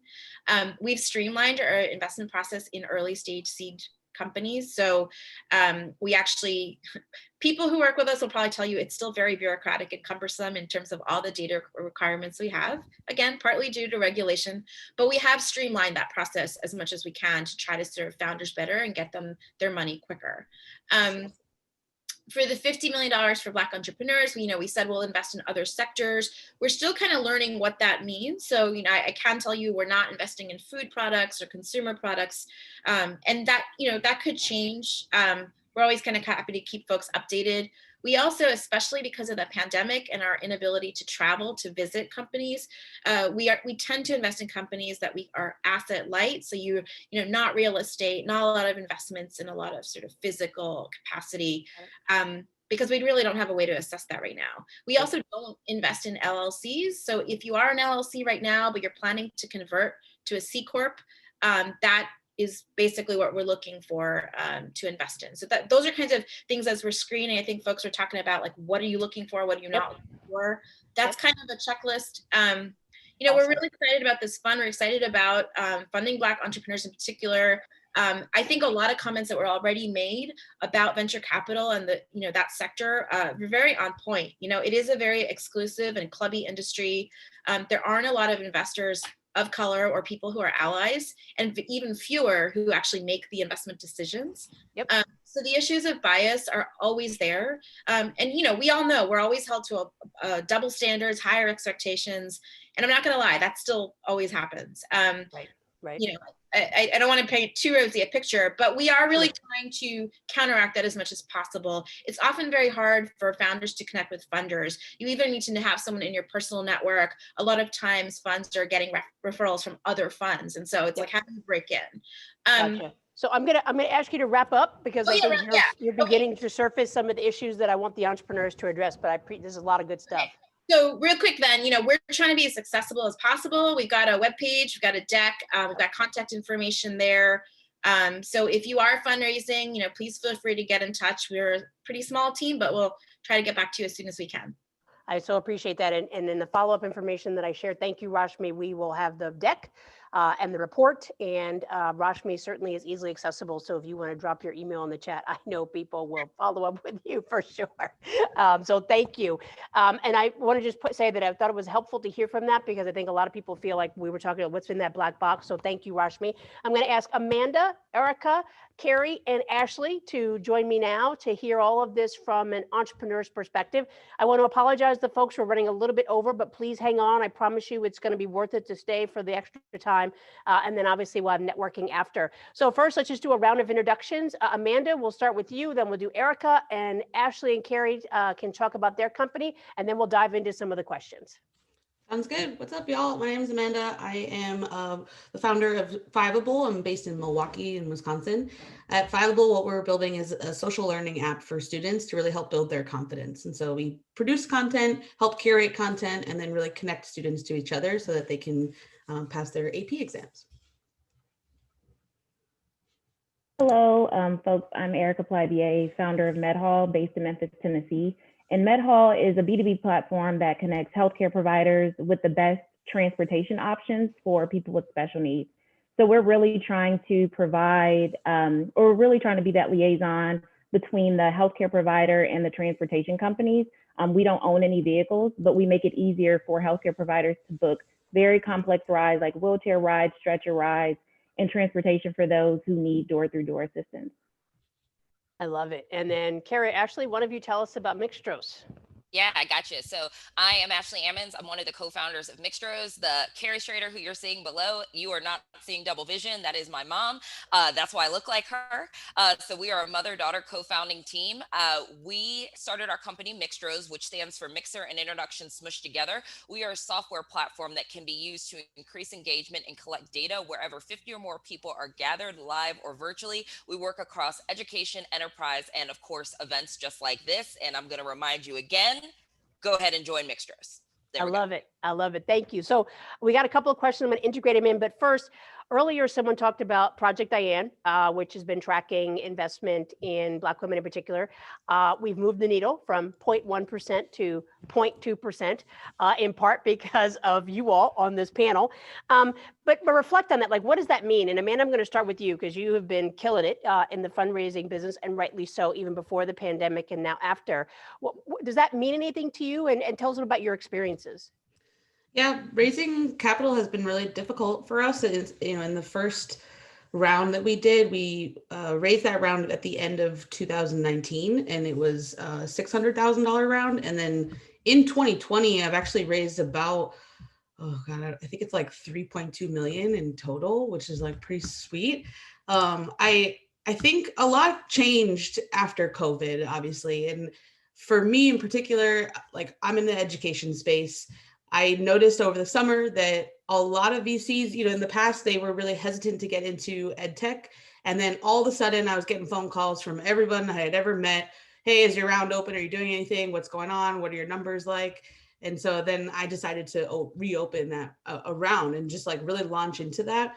And I also really had noticed too that there was a real effort over the summer too from VCs to invest in founders of color. And so I really just kind of like played into that timing and opened up that seed round. And that round was a $2.3 million round. And it was something that I completely had done on Zoom. And I think that a lot of the challenge is that we as founders of color are I don't know, we're always underestimated. We're always like not even seen as the entrepreneurs or overlooked. And, I think that has really, that's what I experienced in my first round of raising. It was very difficult. I spent a week at the pipeline program just like crying because I thought it was over. And I think the reality is that like there's so many of us that have just never given up, and you just like keep going and you send like one more email and you just like keep pushing on talking to your users and growing your business. And then that's what really has turned the tide for a lot of us. Yep. Erica, talk about your journey. I know it pretty well, and you've done some amazing stuff, but share some of the lows, but also some highs, because we've got some entrepreneurs watching and we don't want them to walk away completely discouraged. Yeah, the same. I mean, pretty much similar to Amanda. And it's so funny because this time last year, Amanda and I were at SoCap, and we were both like, we were just in a completely different place than we are right now. Like we were both like, where is this going? Like what's life gonna be? Like, it was, because, we could not see the light at the end of the tunnel, to be honest. But just to agree with some of Amanda's sentiments, it's definitely been extremely challenging, primarily because I'm based in Memphis. So I'm not sure if you know that many tech startups that are based in Memphis, Tennessee, but that was, I would say, was a huge deterrent because, most of venture capital is in the Bay Area, Boston, and New York. So there was a lot of traveling for me, a lot of learning for me because I didn't even really know where to start, to be honest. So, and like Amanda, I did recently close my round, but I raised like half of it first, closed the first half in April, and then closed the other half just recently. But the first half was very difficult because I was learning along the way, and I was also running the business along the way. And if you've ever fundraised before, fundraising is a full-time business. So trying to actually run the business every day and trying to fundraise every day, like it literally like almost took me out. So the second half of my fundraise, I was very diligent about finding out how I could really step into the CEO role and really into the leadership role and delegate a lot of the tasks and a lot of the things that I was doing so that I could really focus on fundraising so that I could be done with it, because I mean, I've told this to like all of my mentors, all my advisors, that I hate fundraising. So the quicker I can get it over with, which technically you're kind of like always fundraising, but at least the actual process of fundraising, I just didn't want to be, you know, one of those founders where it just dragged on and on and on and on. So I, you know, put a plan together. I, you know, onboarded a few new team members and started delegating, and the second half of the fundraise went really, really smooth. So we are extremely proud of you. I'm going to ask Mixtros, because you all got some money and you're still raising money. And I guess we have a question about throwing here from a VC. Help us understand a percentage range that you want founders to be able to let go of. So I guess talk a little bit about kind of what your negotiations have been, where you feel comfortable, and what has the experience been as somebody who's now starting, quote unquote, somewhat post George Floyd. Well, I'll go first. And Erica, that I don't like fundraising, and they actually should call it hell raising, because that's what I feel like I'm doing. I kind of lead the charge on this fundraising thing. And I have to say, as Ashley and I are both first-time entrepreneurs, and although we're steeped with corporate knowledge and have degrees, this is still a tricky thing. If you watch any Shark Tank show, you can't win. If you give away the equity, and when it's time to raise another round, then people say you don't have enough equity. When you're new, people want to take all your equity because it's like, it makes no sense, but we're going to help you. And then, you know, so I have to say, I have like found a zillion people to ask questions, and I'll ask the question 1,000 times, of course, with the attorney. I have to say, we just recently met Melissa in the last maybe 12 weeks, and it has been phenomenal because of new voices. We have, we're here in Birmingham, Alabama, and so there's Bronze Valley is here, and we've talked to them. And so I think it's a thing that you have to educate yourself, and you also have to look at this is my daughter's lingo, look at your money long and not short, because you can have a whole bunch of something that's not worth a lot, or a little bit of something that is worth a whole bunch. But it's a fine line, and it certainly depends on the VCs you're talking to, what they're looking for. And what I would ask them is, when you're looking at a startup, remember, we're just that. We're not IBM. I always get that. Like, you give me all of these goals and things I should be doing with 2 people, not happening. I love that. And there was an intentionality in putting this panel together, because funding has been a consistent theme. But ideally, based on all the stuff we read, you all should be at the top. You're in sectors that are dramatically growing, health and education. You are in the tech business, where only about less than 20% of Black entrepreneurs in the tech space. And you all are still struggling, which is just absolutely absurd. So I want to ask each of you a slightly different question. But as new funds come forward, or old funds try to pivot, I'm going to break this up. I'm going to start with you, Erica. What should they be thinking about in terms of finding entrepreneurs? You mentioned being in Memphis, that's not the hub. And ironically, none of you are in any of the hubs, respectfully. But what would you say about that, Erica, in terms of how should they go about finding Black entrepreneurs, and what does that process look like? Yeah, so far as this, and just to take a little step back, this may actually be a conversation instead of with the investor, with the LPs instead, because, you know, we talk a lot about, you know, we put a lot of pressure just in general. I mean, like the entrepreneurial ecosystem put a lot of pressure on the investors, but it's really the LPs that we should be putting the pressure on. So I think these conversations definitely need to be with them as well. But as far as the pipeline, one thing I would say is that I think it's great to partner with organizations like 1863 and others, but honestly, these organizations need to put their feet out there and look for Black entrepreneurs themselves. So go to the conferences, come to webinars like this. We're everywhere. We're on Twitter, Facebook, you know, wherever. So you have to do the work yourself. It's not an excuse to not be able to execute. I would also say that understanding what the diligence should be at certain stages. I think other founders have already talked about this as well, but you know, the same thing happens in the mortgage industry and the banking industry. Like, we are required to do this like quadruple diligence when other entrepreneurs are not. So it's funny because I had maybe 2 or 3 Silicon Valley angel investors or in funds come into this round, and my diligence with them was like 3 to 5 days. Like, it was literally like a call and like just to just to get to know me. And they were like, yeah, well, we know you don't have much. So, you know, that's really it. And I'm like, this isn't normal. Like, this is not, that isn't what, you know, I'm typically used to. I'm typically used to 4 to 5 months of phone calls and random paperwork and hundreds of pages of diligence. I think a few of my diligence packets were easily like 80 and 90 pages long. So, so that's another thing. And then I would also say that these new funds should think about what platform services they can provide to their entrepreneurs that they're bringing into their portfolio. So ensuring that they can offer the resources that help with actually operating the company. So like traditional VC funds provide hands-on help with pricing and packaging, sales, marketing, recruiting. And that's where the beauty is. It's not just the capital. So. No, that's important. And I appreciate you bringing this also to the LP level.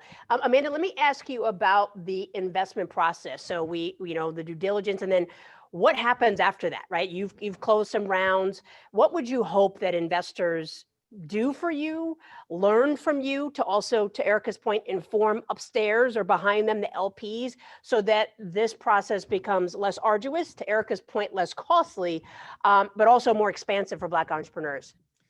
Yeah, so basically for me, what the end kind of process has always looked like is that there's usually what can be really helpful for you as the founder is to really set a very clear deadline of like, this is when we are closing, like period, you're in or you're out, and creating that kind of FOMO really helps.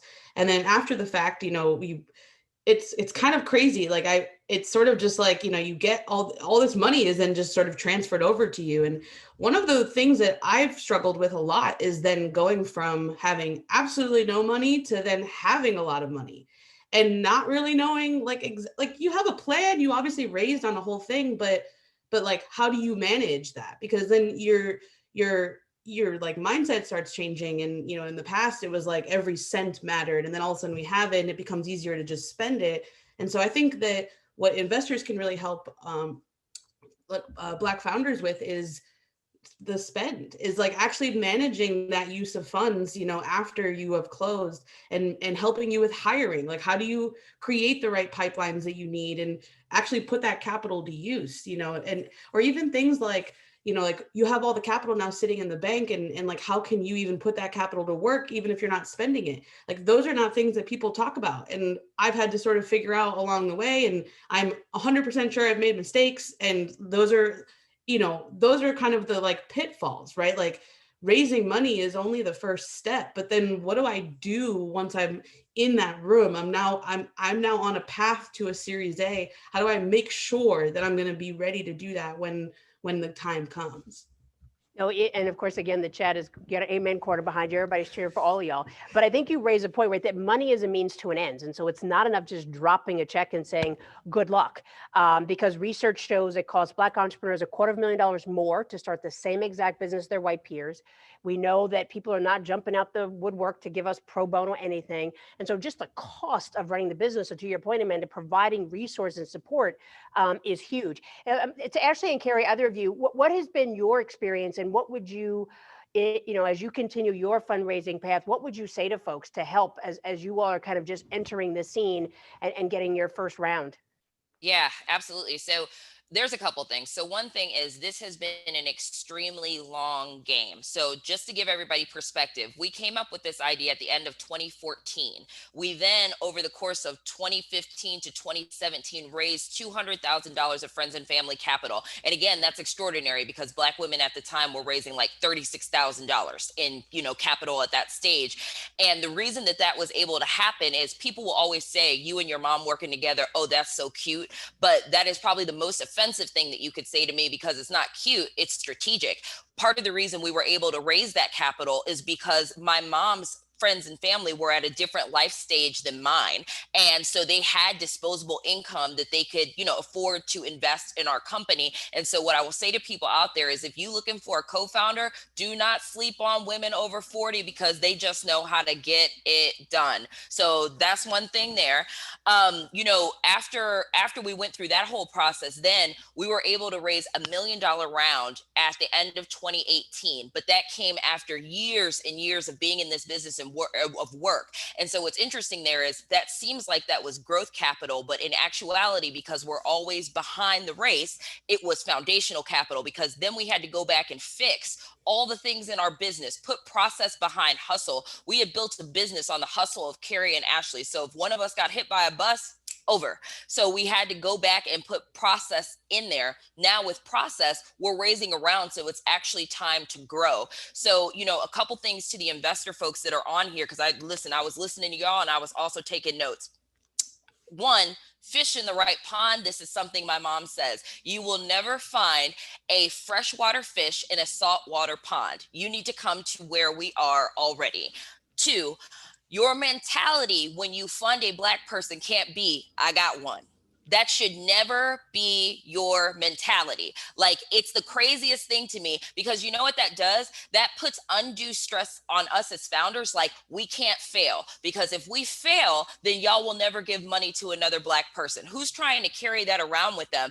And also keep in mind that most white male entrepreneurs, they get to fail a whole bunch of times. They get to run through capital. They're coming to y'all with drawings on a paper napkin. They get $1 million, and then they get to, you know, buy a cool office and whatever, and then they get to fail. They get that grace, and then on the third go round, they build the thing that gives you all the returns. We don't have that grace yet. We need that grace, and until we do, it will not be equitable.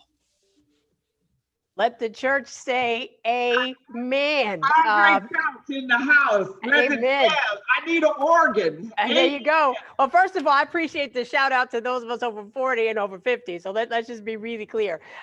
There's a couple of questions coming in, but I want you all to respond to something that came up, and it's something that, so we saw this issue of failure, right, and grace. So Quibi, which got $1 billion, just straight up failed. And then they got credit for saying like, oh, we were wrong. But the reality is, I did some numbers. $1 billion could have funded over almost 24,000 Black female entrepreneurs based on the average investment size, and could have supported over 200,000 small businesses based on the average PPP size. So let's bring it home for people. And Erica, I'm gonna start with you. This is your chance.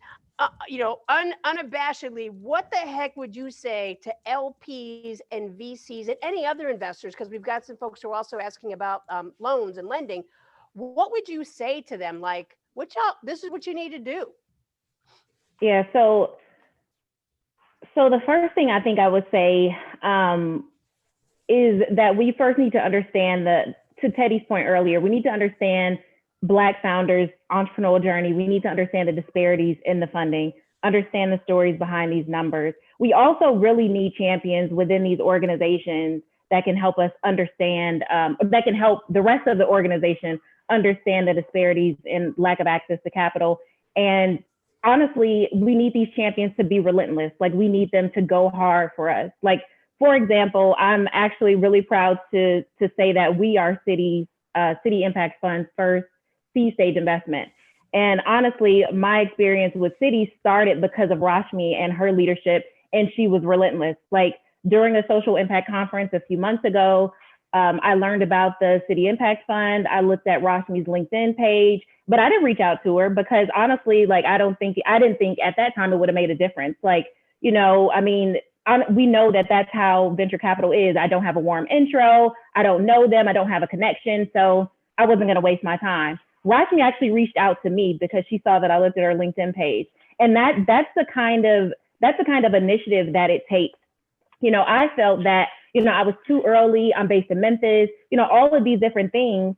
But honestly, I'm so happy that I was completely wrong about, you know, the complete situation. And I'm honestly really honored and extremely surprised at how motivated and diligent City was to launch this fund and to actually start writing checks.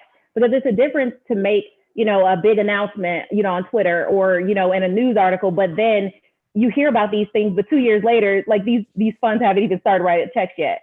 So, and then also City understands our journey. They understand the lack of access to capital because they're starting to invest at the seed stage. If you're familiar with bank venture funds, banks typically start investing at Series B or later, if even Series B. So they're starting at the seed stage, which is completely amazing because they understand most founders can't even get to Series A. So that's the thing. You have to understand the story. So I would just say that you need to understand the problems, educate others, and actually execute a solution. So I'm really thankful for City, for their team, and I hope other institutions will follow suit. So. Me too. Trust me, me too. Amanda, what would you say to folks? I think that, I mean, I guess just to like give some just good advice and like and how to raise. I know I'm seeing a lot of questions in the chat of people who are raising soon. So just a little insight into like my process. I worked really closely with a number of different mentors that I had from different programs or just folks that I had met. And I think one of the most important things I've ever done is just like taking meetings after meetings and then trying to, I can think about like people who have invested and how I got to them through this like domino effect of like one introduced to another and to another. And so sometimes you don't know the meeting that is going to be really helpful, or sometimes the person you don't know how it's going to fit, but you should just keep going with that. I think what's really important as the founder is to organize a list of your targets of like who is actually going to invest in your stage. Use things like Crunchbase to help show what they've invested recently and in who, are they investing in pre-seed or seed stages? Because a lot of these seed investors are not actually seed investors. Like they just don't, they need higher numbers. And so really making sure that you are targeting investors that really truly will write checks. They have active funds, they have the capital to do it, and they are interested in your industry and your stage. And then you just sort of, it's like a funnel. It's just like any other marketing or sales. Like you've got your, top of the funnel with the most people. And honestly, don't be afraid to actually reach out to people cold. I know that it is incredibly difficult and sometimes people will not respond, but a lot of times they will. And if you can write that email really well, or that Twitter DM or that Instagram DM, people will help you. There are a lot of people that really do want to help. And so I think one of the biggest things is just like putting yourself in the mindset of like, I'm going to do this. Like I am building a $1 billion company, and I'm not gonna be able to do it alone. I'm going to have to like raise this capital. I'm going to have to surround myself with people who have done it before, and just really being clear on that. And then the last thing that Phil mentioned here is set up a weekly or monthly email, and for me personally, I put everyone I ever met on that email. Like my grandmother is on there, my former students are on there, my mentors, like I just put everybody. And I send an email once a month with like, here's the highlights of the last month, here's the lowlights, here's what I need help with. And I think a lot of founders, especially women of color, we tend to think like, I'll let people know how I'm doing once I'm successful, right? Or like once I've hit some milestone that you're making up in your head. But really like the journey is everything. And you've got to just be really open about where you're at and what you need, because people really will rally around you to help you, but only if you let them in too. I appreciate that. There's an element of vulnerability that we do have to have. And I want to double up. The newsletter is awesome. I smile and laugh and high five the air every time I see it. Mixtros, take us home. What advice would you have for folks who want to help Black entrepreneurs in investing? Well, first of all, I've shared this with others and said, I wish there was a stage that we could present as founders of color and women, kind of like on The Voice.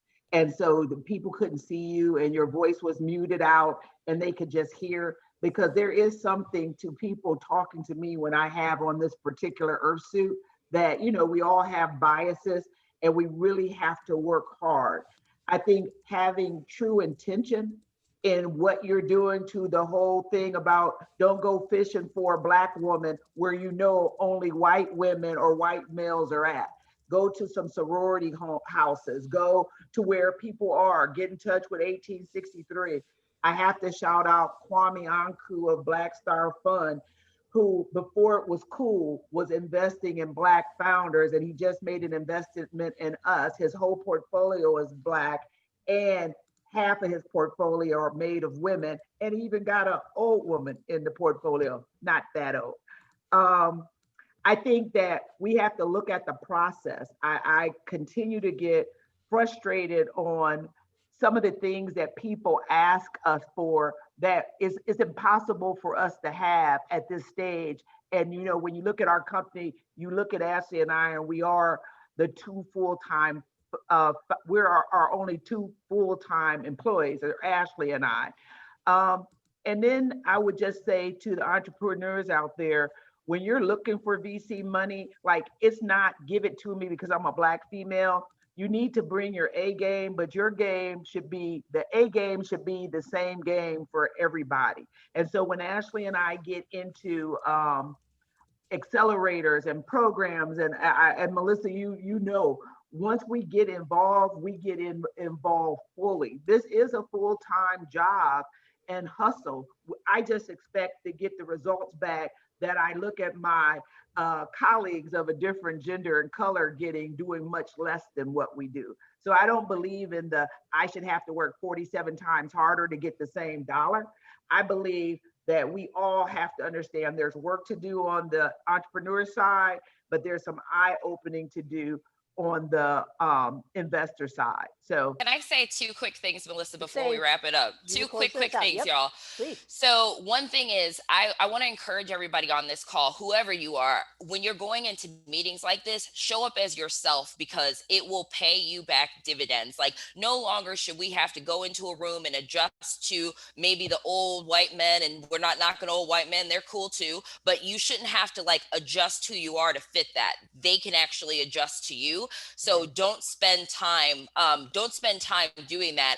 And then also understand that, you know, we're sitting on panels, the people that you've seen today sitting on panels and all that kind of stuff. All the movement that we've done in our business, it comes from the mundane. So Amanda mentioned something so critical, which is it's that follow-up. I literally just went through something where I pitched at a competition. I got access to a list of investors. There were hundreds of investors on this thing. It took me 2.5 weeks to make it through every single investor, matching up with their fund, finding them on LinkedIn, sending them a nice message, getting something on the calendar. That's where the actual work gets done. Like, was that awful to go through? Absolutely. But did it move my needle? Yes. So very often, all the sexy stuff that you see on Instagram, like all of that stuff doesn't matter. It's all the hard work that happened behind that. So just know that as you're going through this journey, that's normal. And discomfort, it's only going to last so long. That's right. But I think the issue is we are always used to being uncomfortable. Now we need the investors and the LPs to be uncomfortable, and not in an easy way, but just to start to do things differently. The chat is flying, and we're going to save it and get it back out to me. Amanda, Erica, Ashley, Carrie, thank you. You already know how proud I am of you to have this many Black people who've actually raised money in one spot, and to know that there's hundreds standing behind you finally, and hopefully thousands more. Much appreciated. Thank you all. Thank you all. I want to apologize again to everybody because we are running over, but we're going to keep on going. To put a wrap on this, if it's even possible, I want to invite Cheryl to the stage, because we're just going to have a conversation, and I guarantee you she's going to blow y'all away, because first of all, she's had 3 exits. You know, I'm trying not to curse today, but usually I do, but like, come on, people, like, what the hell? So, you know, first I just want to say, before we even dive into you, like, how are you feeling, and what is your thoughts on everything that we've heard so far? Oh, well, Melissa, this has been such an exciting day so far. And look, when I was starting my startup attentively, nothing like this existed. There was no place. I mean, as you know, we were a handful, at the time, of Black women, literally a handful. Like, you could put them all in one hand, who had raised over $1 million. And so, to see, I know it's hard, it's still very hard out there, but, to see all of this, energy, and surge of, that 0.1 to 0.2, yeah, those are small numbers, but that represents a huge leap forward, from my perspective. Yep. So tell us a little bit about your journey. Absolutely. Well, as you know, some of that journey is encapsulated in Mechanical Bull, a book I wrote a couple of years ago. Basically, I've been a nerd for a long time. I've been wearing glasses since I was 4. So it was probably inevitable that I would end up launching a startup. But essentially, I have been a technologist for many years and ended up forming Attentively, which was a tech startup focused on social listening, influencer engagement, and marketing automation tailored for the causes and campaign sector, which, by the way, the nonprofit sector is an $800 billion a year sector. that actually became, as far as we know, the first tech startup with a Black female founder to be acquired by a NASDAQ company. And I'm really proud of that because it was an impact startup that actually got acquired by an impact corporation, Blackbaud, which is the leading purveyor of nonprofit software. It shows that, the new economy is possible. Yep. And the other ones are CrowdTangle. CrowdTangle, my team actually wrote the initial software or helped to write the initial software for CrowdTangle. It's actually sort of a meme collector. You'll see it in the news oftentimes. They'll quote it in the news. It actually was acquired by Facebook in 2017. And I advised behind the scenes, a little bit since I had already had mine. We became minority shareholders in CrowdTangle and helped participate. And then I was a senior advisor at Hustle. Hustle is a mobile platform, and advised on that behind the scenes, with their leadership on that exit as well. That exit was towards a private equity buy. So I want to get to that exit process because I think it's where all of us try to get to. But talk about, you clearly were fundraising way before all this stuff happened. You were probably part of the 0.05% when it first started. What are some lessons you would share? Let's start with the entrepreneurs. What are some lessons you would share with the entrepreneurs who are on this show with us? Don't give up. Do not give up. I am also an advisor to a leading angel fund, that focuses on women, and they spent a lot of energy really trying to solve the problem of, let's get women of color funded. They were serious, and they said, we streamlined all of the bias out of our system until it came to writing checks. And in order to get checks written, on average for, a white female founder, it would take 7 introductions. For a Black female founder or other woman of color, it would take literally 50 to get checks written. And I figured that out organically, just on my own, that I was just going to have to knock on more doors. And that's probably about the figure. I probably ended up, before I actually got that first big check, I had probably talked to 50 different angels or VCs. So, don't give up. There are people who will believe in you, but, you're going to have to pound that pavement a little bit harder than, your white peers. Yep. So what would you say to investors? I mean, we've moved the needle to 0.2, which based on that 50 touches, right, says there's thousands of just Black women, and then you include Black men, probably several hundred thousands. But there's thousands of Black women out there who are doing these businesses. What would you say to investors, and to Erica's point, even to the LPs of what you waiting for? What do they need? Yeah, for investors, there's so many things, and the book actually has, after every chapter has a speed bump at the end, which is, hey, it follows the life cycle, and there is a life cycle. You're not going to have your business forever. It's a 5 to 10 year life cycle if you're lucky. Okay. If 90% of small businesses fail in their first year. So for some of you, but if you fail up, it's okay. You're now qualified for a better position.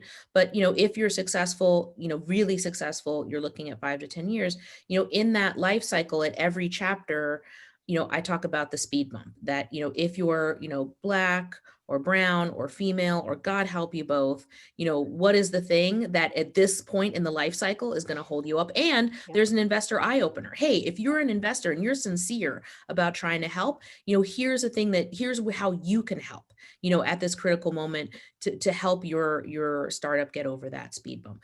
But what I would say, to investors is, that early money is really important. There is no friends and family round.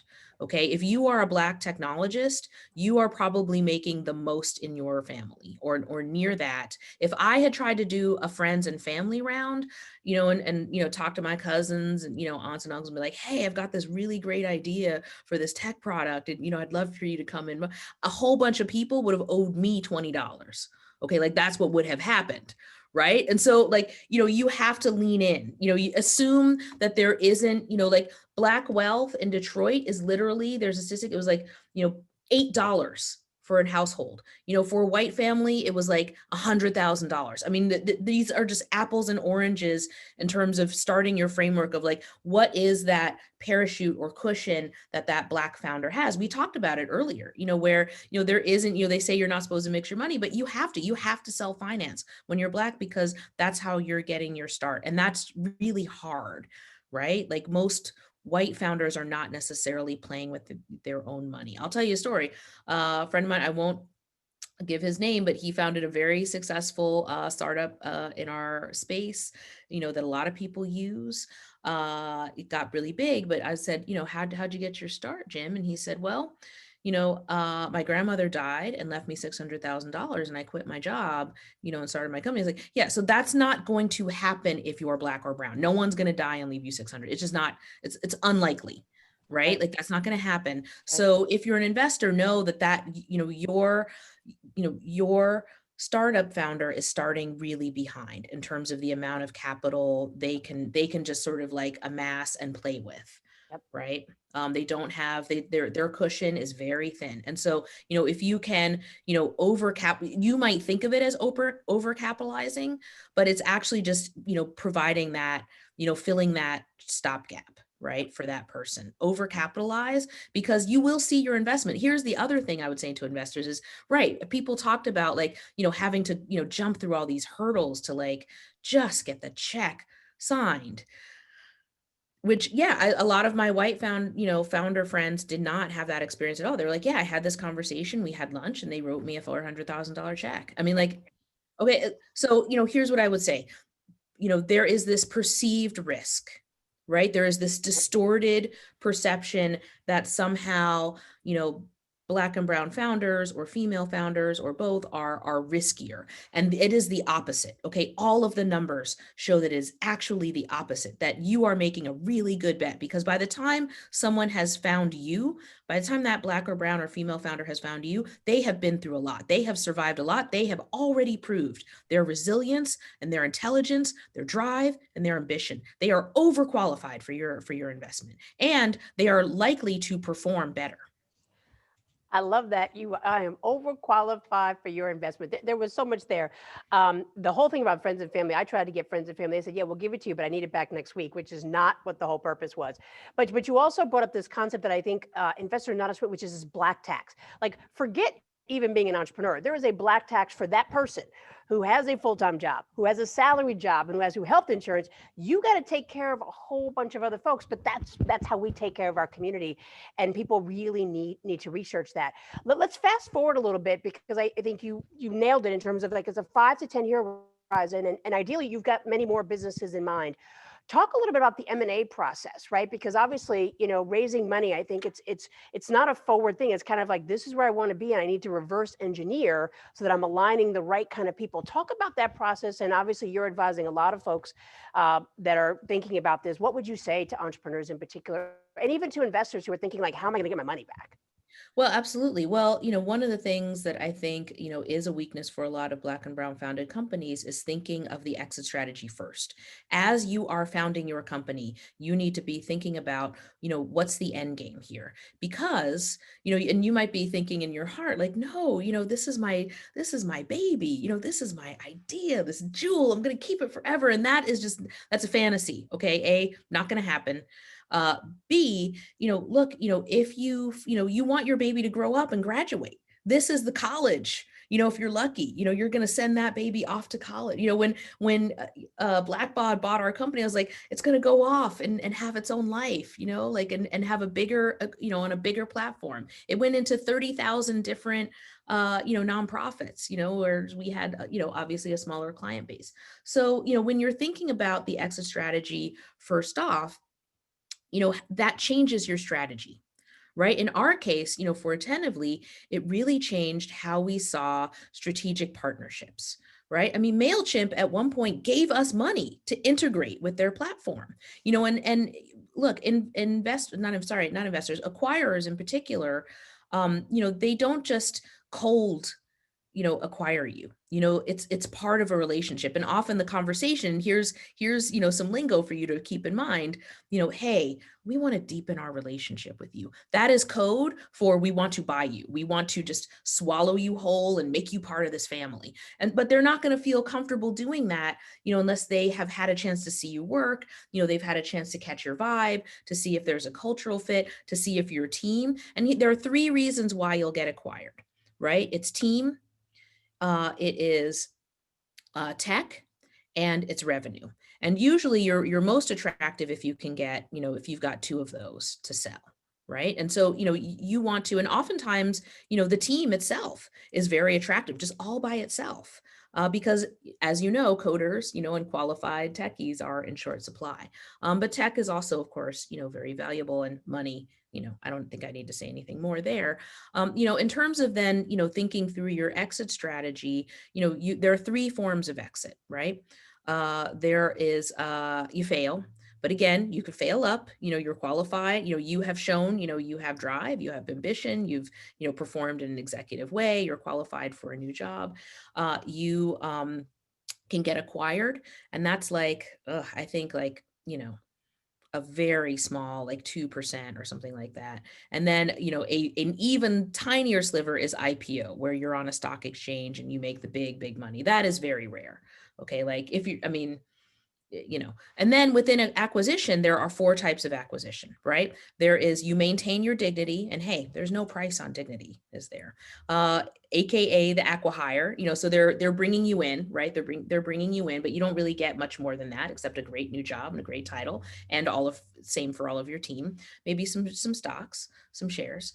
And then, the other 3 are new car, new house, don't have to work again for the rest of your life. And, those 2 are the majority, the majority of acquisitions are those, right? And that's okay. That's still a success, because again, you are now qualified for a much, bigger role, for your next thing, or it will be a lot easier. It's a lot easier to raise money when you've already shown you've had a successful startup. What are 2 or 3 things that you have experienced that you wish you knew sooner? As you've gotten to where you are? Oh my God. I mean, the list is so long. Like things I wish I'd known. Well, wait, let me say, while you're narrowing it down, let me do a quick plug, because you held up the book. And so part of the sponsorship is that we are going to buy the ebooks for everybody who spoke on this panel. And if there's anybody out there who's interested, email us and we will get you a copy of the book. And so just want to say that book is amazing. And so this will further reinforce what you're talking about, but try and narrow maybe like 10 things on a list of which you wish you knew, because let's be clear, a lot of folks want to be where you are, right? A lot of entrepreneurs want just 1 exit, forget 3, and a lot of investors are looking for people like you.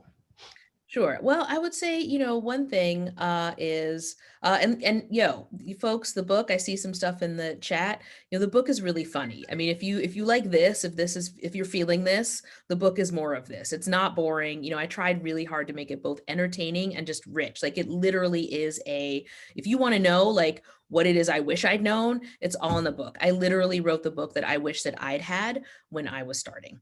But what I wish I'd known, a couple of things. One, being an entrepreneur, everyone, it's the American dream, right? To have your own job.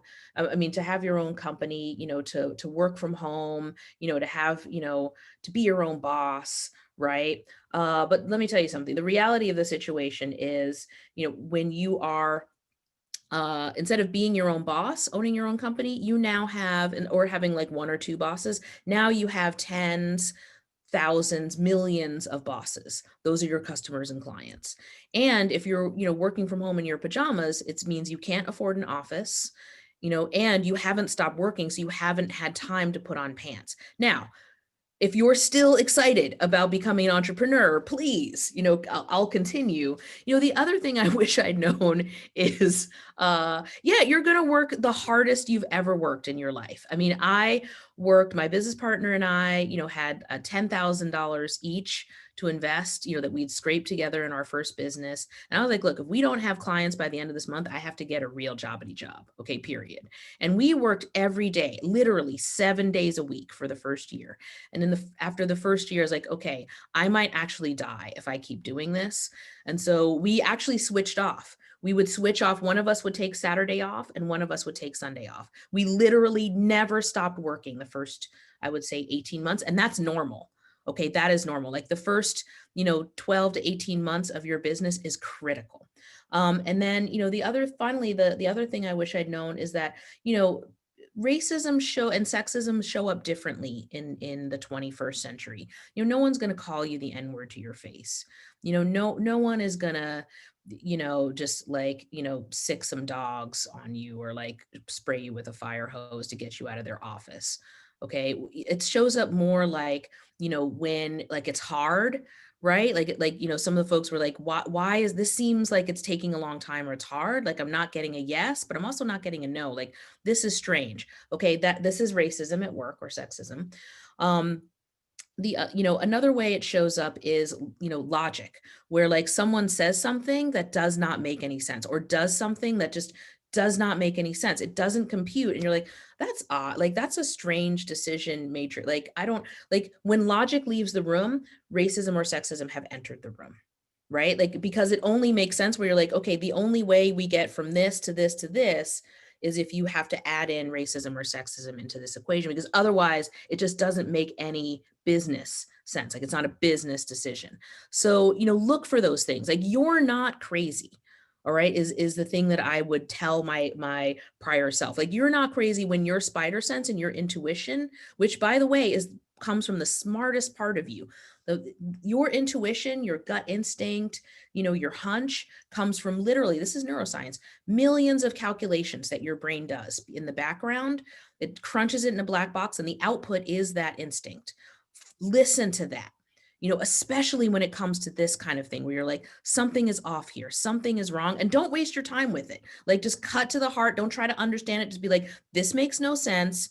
I'm either, haters to the left or, let's, give me some data to back up, like help me understand this decision because this does not make any sense. And I think it's racist. Like just go there. Like just do not waste any time trying to dialogue or like workshop or like, vision quest with some coyotes or some, like, don't do any of that. Okay. Just go straight to it. Oh, okay, man, I tell you, you can take this on the road for sure. But you've hit on something that just came out with their table stakes report, and they are one of our partners, and we will have that report available. So I guess, before we close, like, what would you say, let's specifically focus on investors, like, what would you say to them is, if they're really serious, and I know you've gotten probably quadruple number of the calls that I have, what's the one thing that they need to do first? Because we've thrown a lot at them today. And, people say, well, that's a lot. I got to think about it. I got to process it. We ain't got no time to waste, right? I thought Black people would make it till Christmas. Maybe we got till next summer, but time is ticking. So if you can narrow it down 1, 2, 3 things that they need to do first to really be all in on supporting Black founders? For investors? Yes. Yeah, for investors, look, take Black founders seriously. Okay, like just start there, like take them seriously. Like, again, this is someone who you have no idea what they have survived to be sitting across from you on a Zoom call or a table.